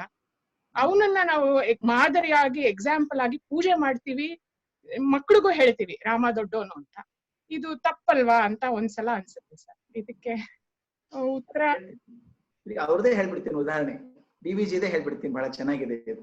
ಅದಕ್ಕೆ ನಾನು ವಿಟ್ನೆಸ್ ಆಗಿದ್ದು ವಿ ಸೀತಾರಾಮಯ್ಯ ಗೊತ್ತು ನಿಮಗೆ? VC ನಮ್ಮ ಮನೆಯ ಅಂಗಳದ ಬೆಳೆದೊಂದು ದೊಡ್ಡ ಕವಿ. ಬಹಳ ಮೃದು ಮನಸ್ಸಿನ ಜೀವ, ಬಹಳ ಚಿಂತೆ ಮಾಡುವಂತವ್ರು, ಬಹಳ ಸೊಗಸುಗಾರ, ಬಹಳ ಚಂದ ಅವ್ರ ಮನುಷ್ಯ. ಅವರು ಒಂದ್ಸಲ ಬಂದ್ರು ಗುಂಡಪ್ಪನವ್ರ ಕಡೆಗೆ. ಬಂದು ಆ ಯಜಮಾನ್ರೇ ಅನ್ನೋರು ಗುಂಡಪ್ಪನವ್ರಿಗೆ, ಯಜಮಾನ್ರೇ ನಿಮ್ಮ ಹತ್ರ ಮಾತಾಡ್ಬೇಕು, ಹೇಳಿ ಹೇಳಿ ಹೇಳಿ ಅಂದ್ರು. ಈಗ ತಾನೇ ಉತ್ತರ ರಾಮಾಯಣ ಓದಿ ಬಂದಿದ್ದೀನಿ, ಉತ್ತರ ರಾಮಾಯಣ ಮುಗಿಸ್ ಬಂದಿದ್ದೀನಿ. ನೀವು ನಂಬ್ಲಿಕ್ಕಿಲ್ಲ ಹೇಳಿದ್ರೆ ಕಣ್ಣಲ್ಲಿ ನೀರು ತುಂಬಿಕೊಂಡಿದೆ. ವಿಸಿಗೆ ತುಂಬಿಕೊಂಡು ಚಾಲೆಂಜ್ ಮಾಡ್ತಾ ಇದ್ದಾರೆ DVG ಅವ್ರನ್ನ. ಏನು ಅಂದ್ರೆ, ನಿಮ್ ರಾಮ DVGಗೆ, ನಿಮ್ ರಾಮ ನಮ್ ಸೀತಮ್ಮನಿಗೆ ಲಾಯಕ ಗಂಡ ಅಲ್ಲ ಬಿಡಿ, ನಿಮ್ ರಾಮ ನಮ್ ಸೀತಮ್ಮನಿಗೆ ಲಾಯಕ ಗಂಡ ಅಲ್ಲ ಬಿಡಿ. ಏನ್ರಿ ಮನುಷ್ಯ, ನಾವು ಆ ಬಸರಂಗಸನ್ ಕಾಡಿ ಕಳಿಸ್ತಾನೆ, ಆಮೇಲೆ ಕೊನೆಗೆ ಸಭೆಯಲ್ಲಿ ಬಂದು ಅಗ್ನಿ ಪರೀಕ್ಷೆ ಮತ್ತೊಮ್ಮೆ ಮಾಡುವಂತಾನೆ. ಪರೀಕ್ಷೆ ಆ ತಾಯಿಗೆ ಇನ್ನೊಂದು ಪರೀಕ್ಷೆ ಆಗ್ಬೇಕಾ, ಮಾಡಿ ಬಂದಿಲ್ಲ, ನಿಮ್ ರಾಮ ನಾಲಾಯಕ ಬಿಡಿ ಅಂತೆಲ್ಲ ಬೈದ್ರು. ನಾನು ಗುಂಡಪ್ಪ ಏನ್ ಹೇಳ್ತಾರೆ ನೋಡ್ತಾ ಇದ್ದೆ. ಅವ್ರಿಗೆ ರಾಮ ಬಹಳ ದೊಡ್ಡ ದೈವ. ಓದಿದ್ರೋ ಉತ್ತರ ರಾಮಾಯಣ ಅಂದ್ರು. ಓದಿದ್ನಲ್ಲ, ಓದ್ಕೊಂಬಂದೆ. ಈಗ ದುಃಖ ಆಗ್ಬಿಟ್ಟಿದೆ, ಸೀತೆ ಭೂಮಿ ಒಡೆದು ಕೆಳಗೆ ಹೋಗ್ಬಿಟ್ಲು. ಸೀತೆ ಗೊತ್ತಾ ನಿಮಗೆ? ಭೂಮಿ ಒಡಿತು, ಕೆಳಗಿಂದ ಒಂದು ಸಿಂಹಾಸನ ಬಂತು, ತಾಯಿ ಭೂದೇವಿ ಕರ್ಕೊಂಡು ಹೋದ್ಲು. ಹೌದಾ? ಅದೆಲ್ಲ ಓದಿದಿರೋ ಅಂತ. ಓದಿದ್ದೀನಿ. ಹೋಗುವಾಗ ಸೀತಮ್ಮ ಏನ್ ಹೇಳಿದ್ಲು ಅವ್ರು ಸಾರಿ ತಪ್ಪು ತಿಳ್ಕೊಬೇಡಿ, ನಾನು ಮಾತಾಡ್ತೀನಿ ಅಂತ ಅವ್ರು ಮಾತಿದ್ರು. ಆಲ್ಮೋಸ್ಟ್ ನೀನು ಹೋಗು ಅಂದು ಆಕೆ ಅಂದ್ಲು. ಹಂಗಂದ್ಲ. ರಾಮಾಯಣದಲ್ಲಿ ಆಗಿಲ್ಲಲ್ಲ, ಏನಂದು ಹೇಳಿ ಅಂತ. ನಾ ಹೇಳ್ತೀನಿ ಕೇಳಿ. ಗುಂಡಪ್ಪ ಹೇಳಿದ್ರು, ಆಕೆ ಕಣೆ ಮಾತು ಹೇಳೋದೇನು ಅಂದ್ರೆ, ಭೂಮಿಯೊಳಗೆ ಹೋಗ್ಬೇಕಾದ್ರೆ ನಾನು ನಿಮ್ಮ ಅಪ್ಪಣೆ ಪ್ರಕಾರ ಎಷ್ಟು ಸಲ ಬೇಕಾದ್ರೂ ಭೂಮಿಗೆ ಹುಟ್ಟಿ ಬಂದ್ರೆ ಬರ್ಬೋದು ನಾನು, ಆದ್ರೆ ಪ್ರತಿ ಸಲ ಬಂದಾಗ ನೀವೇ ನನ್ ಗಂಡ ಆಗಿರ್ಬೇಕು ಅಂತ ಹೇಳಿ ಹೋದ್ಲು. ಅಲ್ರಿ, ಸೀತಮ್ಮನಿಗೆ ಇರ್ಲಾರ್ದ ಕಂಪ್ಲೇಂಟ್ ನಿಮ್ದೇನ್ರಿ ಅಂತ ಕೇಳಿದ್ರು. ಅಂದ್ರೆ ಇಷ್ಟೇ ಕಾರಣ. ಎರಡು ದೃಷ್ಟಿ ಇದಾವೆ ಅದ್ರೊಳಗೆ. ರಾಮ ಮಾಡಿದ್ದು ಬಹಳ highest level. Caesar's wife should be above board ಅಂತ ಒಂದು ಮಾತಿದೆ. ಸೀಸರ್ಸ್ ವೈಫ್ ಶುಡ್, ಸೀಸರ್ ಚಕ್ರವರ್ತಿ ಆದ್ರೆ ಅವನ ಹೆಂಡತಿ ನಡತೆ ಚೆನ್ನಾಗಿರ್ಬೇಕು, ತಪ್ಪಾಗ್ಬಾರ್ದು. ಆದ್ರಿಂದ ಎರಡು ದ್ವಂದ್ವಗಳು ರಾಮನ ಕಾಡಿದ್ದು, ಯಾವತ್ತೂ ಕಾಡಿದ್ದದು. ಒಂದು ಸೀತಾರಾಮ, ಇನ್ನೊಂದು ರಾಜಾರಾಮ. ಸೀತಾರಾಮನಾಗಿ ಆತ ಅತ್ಯಂತ ಪ್ರೀತಿ ಮಾಡಿದ ಸೀತೆನ. ಅದ ರಾಜಾರಾಮ ಆದಾಗ ಅದು ಒಂದ್ ರೀತಿಯಿಂದ ಇವತ್ತಿನ ಪಾಯಿಂಟ್ ಆಫ್ ವ್ಯೂ ತಗೊಂಡಾಗ ತಪ್ಪದು. ಏನ್ರಿ, ಯಾವನೊಬ್ಬ ಮಾತಾಡ್ದ, ನಾಳೆ ಆಕೆನ್ ಕರ್ಕೊಂಡು 2ನೇ ಅಗ್ನಿ ಪ್ರವೇಶ ಆಗಿ ಬಂದಿದ್ರು ಕೂಡ ಇನ್ನೊಬ್ಬ ಮಾತಾಡ್ಬೋದಾಗಿತ್ತು. ಅದ್ 3ನೇ ಸಲ ಕಳ್ಸೋದ ಒಬ್ಬೊಬ್ರು ಮಾತಾಡಿದ್ರೆ ಅಂತ. ಆದ್ರೆ ವಾಲ್ಮೀಕಿ ರಾಮಾಯಣ ನೋಡಿದಾಗ ಅದು ಒಬ್ಬರ ಅಭಿಪ್ರಾಯ ಆಗಿರ್ಲಿಲ್ಲ ಅನ್ನೋದು ಗೊತ್ತಾಗ್ಬೇಕು. ಒಬ್ಬ ಅಗಸ ಹೇಳಿದ್ದು ಅಂತ ಬರ್ತದೆ. ಅಗಸ ಹೇಳಿದ್ದಲ್ಲ. ರಾಮ ತುಂಬಾ ಚರ್ಚೆ ಮಾಡ್ತಾನೆ, ಎಲ್ಲಾರನ್ನೂ ಕರೆದು ಕೇಳ್ತಾನೆ, ವೇಷ ಮರೆಸ್ಕೊಂಡು ಬೇರೆ ಬೇರೆ ಊರ್ಗೋ ಬರ್ತಾನೆ, ರಾಜ್ಯಕ್ಕೆ ಹೋಗಿ ಬರ್ತಾನೆ. ಎಲ್ಲರ ಮನಸ್ಸಲ್ಲೂ ಅದೇ ಅಭಿಪ್ರಾಯ ಬಂದ್ಬಿಟ್ಟಿದೆ. ಅಂದ್ರೆ ರಾವಣನಂಥ ನೀಚ ಮನುಷ್ಯನ ಮನೆಯಲ್ಲಿ 10 ತಿಂಗಳು, ಆಕೆ ಅಶೋಕವನದಲ್ಲಿದ್ದು ಅಂತ ಜನರ ಬಾಯಿಗೆ ಗೊತ್ತಾಗಲ್ಲ, 10 ತಿಂಗಳು ನೀಚನ ಮನೆಯಲ್ಲಿ ಇದ್ದವಳು ಹೇಗೆ ಪವಿತ್ರಳಾಗಿರೋಕ್ ಸಾಧ್ಯ ಇಲ್ಲ ಅಂತ ಆಕೆನ್ ಕರ್ಕೊಂಡ್ ಬಂದಲ್ಲ. ಅದ್ ತಪ್ಪು ಮಾಡಿದ ರಾಮ. ಮತ್ತೆ ಇನ್ನೊಂದು, ಆ ಕಾಲದ ಒಂದು ವಿಷಯ ಕೂಡ ತಮ್ಮ ಮನಸ್ಸಲ್ಲಿ ಇರ್ಬೇಕು. ಆ ಕಾಲದಲ್ಲಿ ದುರ್ದೈವ ಅನ್ಬೇಕು.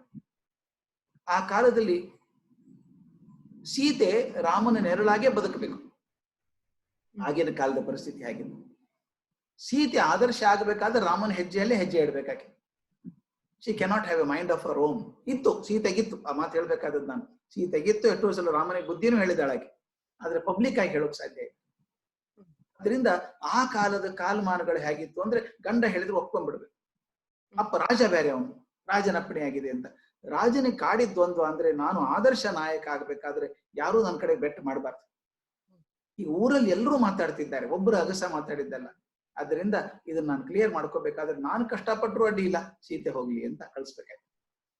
ಆ ಇವತ್ತಿನ ಪಾಯಿಂಟ್ ಆಫ್ ವ್ಯೂ ರಾಮ ತಪ್ಪು. ಒಂದು ಪರೀಕ್ಷೆ ಮಾಡ್ಕೊಂಡ್ ಬಂದಿದ್ದಾನೆ. ಇವತ್ತಾದ ನಾವೇನ್ ಮಾಡ್ತಿದ್ವಿ ಗೊತ್ತಾ? I know that she is pure. ಅಗ್ನಿಗೆ ಹೋಗಿ ಬಂದಿದ್ದಾಳೆ ಆಕೆ, ಆಕೆ ಪವಿತ್ರತೆ ಬಗ್ಗೆ ನನಗೆ ಡೌಟ್ ಇಲ್ಲ ಅಂತ ಹೇಳಿ ಬ್ಲಂಟ್ ಆಗಿ ಹೇಳ್ಬಿಡ್ಬೋದು. ಅದು ರಾಜ ಹೇಳೋದು ಕಷ್ಟ ಆಗುತ್ತೆ. ಈಗ ತಾವು ಕಂಡಿದ್ದೀರಿ, ಯಾರೋ ಒಬ್ರು ಪ್ರಧಾನ ಮಂತ್ರಿಗಳು ಅವ್ರ ಹೆಂಡತಿ ಜೊತೆಗೆ ಇಲ್ಲ, ಈಗ ಮದುವೆ ಆಗಿ ಸ್ವಲ್ಪ ದಿವಸಕ್ಕೆ ಬಿಟ್ಬಿಟ್ರು. ಆದ್ರೆ ಈಗಾದ್ರೂ ಕೂಡ ಆಕೆ ಹೋದಾಗೆಲ್ಲ ನೋಡಿ ಹೆಂಡತಿನ ಹೆಂಗ್ ಮಾಡ್ತಾನೆ ನೋಡಿ ಮನುಷ್ಯ ಅಂತ ಅಲ್ಲಿ ನೋಡಿದ್ದಾನೆ ಅಂದಾಗ, ಈ ಸಂಬಂಧಗಳು ಇರ್ತಾವಲ್ಲ, ಅಧಿಕಾರದ ತುದಿಗಿದ್ದವ್ರದು ಬಹಳ ಹುಷಾರಾಗಿರ್ಬೇಕಾಗತ್ತೆ. ಅದು ಹಾವಿನ ಹೆಡೆ ಕೆಳಗಿದ್ದಾಗೇನೆ. ಅದನ್ನ ಅತಿಯಾದ ಧರ್ಮವನ್ನ ರಾಮ ಪಾಲಿಸಿದ ಅಂತ ಅಷ್ಟೇ. ಅತಿಯಾದ ಧರ್ಮ ಅನ್ಸಲ್ಲ. ಅದೇ, ಆದ್ರೆ ಸೀತೆದು ಏನು ತಪ್ಪಿರ್ಲಿಲ್ವಲ್ಲ ಸರ್ ಇದ್ರಲ್ಲಿ? ಇದು ಆಕೆ ಗೊತ್ತಿತ್ತು. ಇಂಟ್ರೆಸ್ಟಿಂಗ್ ಅಂದ್ರೆ ಒಂದು ವಿಚಾರ ಬರ್ತದೆ, ಅದು ವಾಲ್ಮೀಕಿ ರಾಮಾಯಣ ಉತ್ತರ ರಾಮಾಯಣ ಬರ್ತದೆ. ರಾಮನಿಗಲ್ಲ, ಸೀತೆಗೂ ಗೊತ್ತಿತ್ತು ನಾನು ಹೊರಗೆ ಹೋಗ್ಬೇಕಾಗ್ತದೆ ಅಂತ ಮೊದಲೇನೆ. ಆಕೆ ಪ್ರೊಫೆಸಿ ಮೊದಲೇ ಅಂದ್ರೆ ಹೇಳಿದ್ರು, ನೀನ್ ಕಾಡಿಗೆ ಹೋಗ್ಬೇಕಾಗ್ತದೆ, ನೀವಿಬ್ರು ಮಕ್ಕಳನ್ನ ಹುಟ್ಟೋದು ಕೂಡ ರಾಮನ ಮುಂದೆ ಇರೋಲ್ಲ ನೀನು ಅವಾಗ, ಮತ್ತೆ ನೀವು ವಾಪಸ್ ರಾಮನ್ ನೋಡಲ್ಲ ಅಂತ ಕೂಡ ಗೊತ್ತಿತ್ತಾಕೆ. ಅಂದ್ರೆ she was prepared for it. ಎಷ್ಟರ ಮಟ್ಟಿಗೆ ಅಂದ್ರೆ ರಾಮ ದ್ವಂದ್ವದಲ್ಲಿದ್ದಾಗ ಆಕೆ ಹೋಗಿ ಹೇಳ್ತಾಳ ಅವನಿಗೆ, ಚಿಂತೆ ಮಾಡ್ಬೇಡಪ್ಪ ನೀನು, ನನಗೆ ಗೊತ್ತು ನಿನ್ ಮನಸ್ಸಿನಲ್ಲಿ ಏನಿದೆ ಅಂತ, ನಾನು ಹೋಗ್ತೀನಿ ಬಿಡು. ನೀನು ಮಾತು ಕೊಟ್ಟಿದ್ದೆ ಮದುವೆ ಆದ ಹೊಸದರಲ್ಲಿ, ಇಕ್ಷ್ವಾಕು ವಂಶದ ರಾಜರೇನಿದ್ದಾರೆ ಅವ್ರ ಘನತೆಗೆ ಕೆಡದಂಗ್ ಬದುಕ್ತೀನಿ ಅಂತ ಹೇಳಿದ್ದೆಲ್ಲ, ನೀನ್ ಹಾಗೆ ಬದುಕು, ನಾನು ಹೋಗ್ತೀನಿ ಅಂತ ತಾನೇ ರೆಡಿಯಾಗಿ ಹೋಗ್ತಾಳೆ. ಅಂದ್ರೆ ನಾನು ರಾಮನ್ ಜಸ್ಟಿಫೈ ಮಾಡ್ಕೋತೀನಿ ಅಂತಲ್ಲ. ಇಲ್ಲ ಇಲ್ಲ, ಅರ್ಥ ಆಯ್ತು. ಅಂದ್ರೆ ಅವಾಗಿನ ಸರ್ಕಮ್ಸ್ಟಾನ್ಸಸ್ ಅಲ್ಲಿ ನೋಡ್ಕೊಂಡು you have to put it in perspective ಅವಾಗ. Thank you thank you. ನಮಸ್ಕಾರ ಸರ್. ನಮಸ್ಕಾರ. ನಮಸ್ಕಾರ. ಮಧುಸೂದನ್ ಮಾತಾಡ್ತಿರೋದು. ಈಗ ವಂದನಾರ್ಪಣೆ ಕಾರ್ಯಕ್ರಮ ನನಗೆ ಬಂದಿದೆ.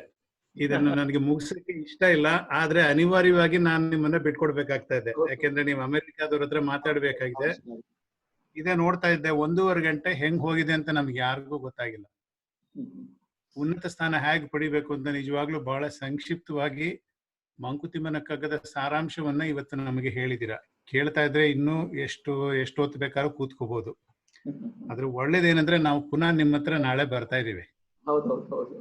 ನಾಳೆ ಇನ್ನೂ ಒಳ್ಳೆ ಟಾಪಿಕ್ ಅನ್ನ ಇಟ್ಕೊಂಡಿದೀವಿ, ಮಹಾಭಾರತದ ಸಂದೇಶ ಅಂತ. ಮಹಾಭಾರತದಲ್ಲಿ ಬರ್ತಕ್ಕಂತಹ ಮೆಸೇಜ್ ಅನ್ನ ನಾವು ಇಂದಿನ ಸ್ಥಿತಿಗೆ ಹೇಗೆ ಅಳವಡಿಸ್ಕೋಬಹುದು ಅಂತ ನಿಮ್ಮಿಂದ ನಾವು ಕೇಳ್ಬೇಕಂತ ನಮಗೆ ತುಂಬಾ ಕಾತುರತೆಯಿಂದ ಕಾಯ್ತಾ ಕೂತಿದೀವಿ ಸರ್. ಇವತ್ತು ಬಂದು ನಮಗೆ ಕಾರ್ಯಕ್ರಮವನ್ನು ನಡೆಸ್ಕೊಟ್ಟಿದ್ದಕ್ಕೆ ಕನ್ನಡ ಬಳಗದ ಪರವಾಗಿ, ಇವತ್ತು ಇರತಕ್ಕಂತಹ ಎಲ್ಲ ನಮ್ಮ ಸದಸ್ಯರುಗಳ ಪರವಾಗಿ, ಪದಾಧಿಕಾರಿಗಳ ಪರವಾಗಿ ನಿಮಗೆ ಅನಂತ ಅನಂತ ವಂದನೆಗಳು, ಅಭಿನಂದನೆಗಳು. ನೀವು ನಮ್ಮ ಗುರು ಸ್ಥಾನದಲ್ಲಿ ನಿಂತಿದ್ದೀರಾ, ನಿಮಗೆ ಗುರು ವಂದನೆಗಳು ಕೂಡ. ನಮಸ್ಕಾರ ಸರ್. ನಮಸ್ಕಾರ ಸರ್. ಬಂದಂತಹ ಎಲ್ಲ ಸದಸ್ಯರುಗಳು ನಿಜವಾಗ್ಲೂ ನಮ್ಮ ವಂದನೆಗಳು. ನಾಳೆನೂ ಹೀಗೆ ಬನ್ನಿ, ನಿಮ್ಮ ಸ್ನೇಹಿತರನ್ನು ಕರ್ಕೊಂಡು ಬನ್ನಿ, ಕೇಳೋಣ, ಹೀಗೆ ಮುಂದುವರ್ಸೋಣ ಅನ್ನೋದು ನಮ್ಮ ಆಸೆ. ನಿಮ್ಮ ಸಹಕಾರ ಪ್ರೋತ್ಸಾಹ ಖಂಡಿತವಾಗ್ಲೂ ಯಾವಾಗ್ಲೂ ಇರಬೇಕು ಅಂತ ಕೇಳ್ತಾ ಇವತ್ತಿನ ಕಾರ್ಯಕ್ರಮ ಮುಗಿಸ್ಕೊಡ್ತಾ ಇದೀವಿ.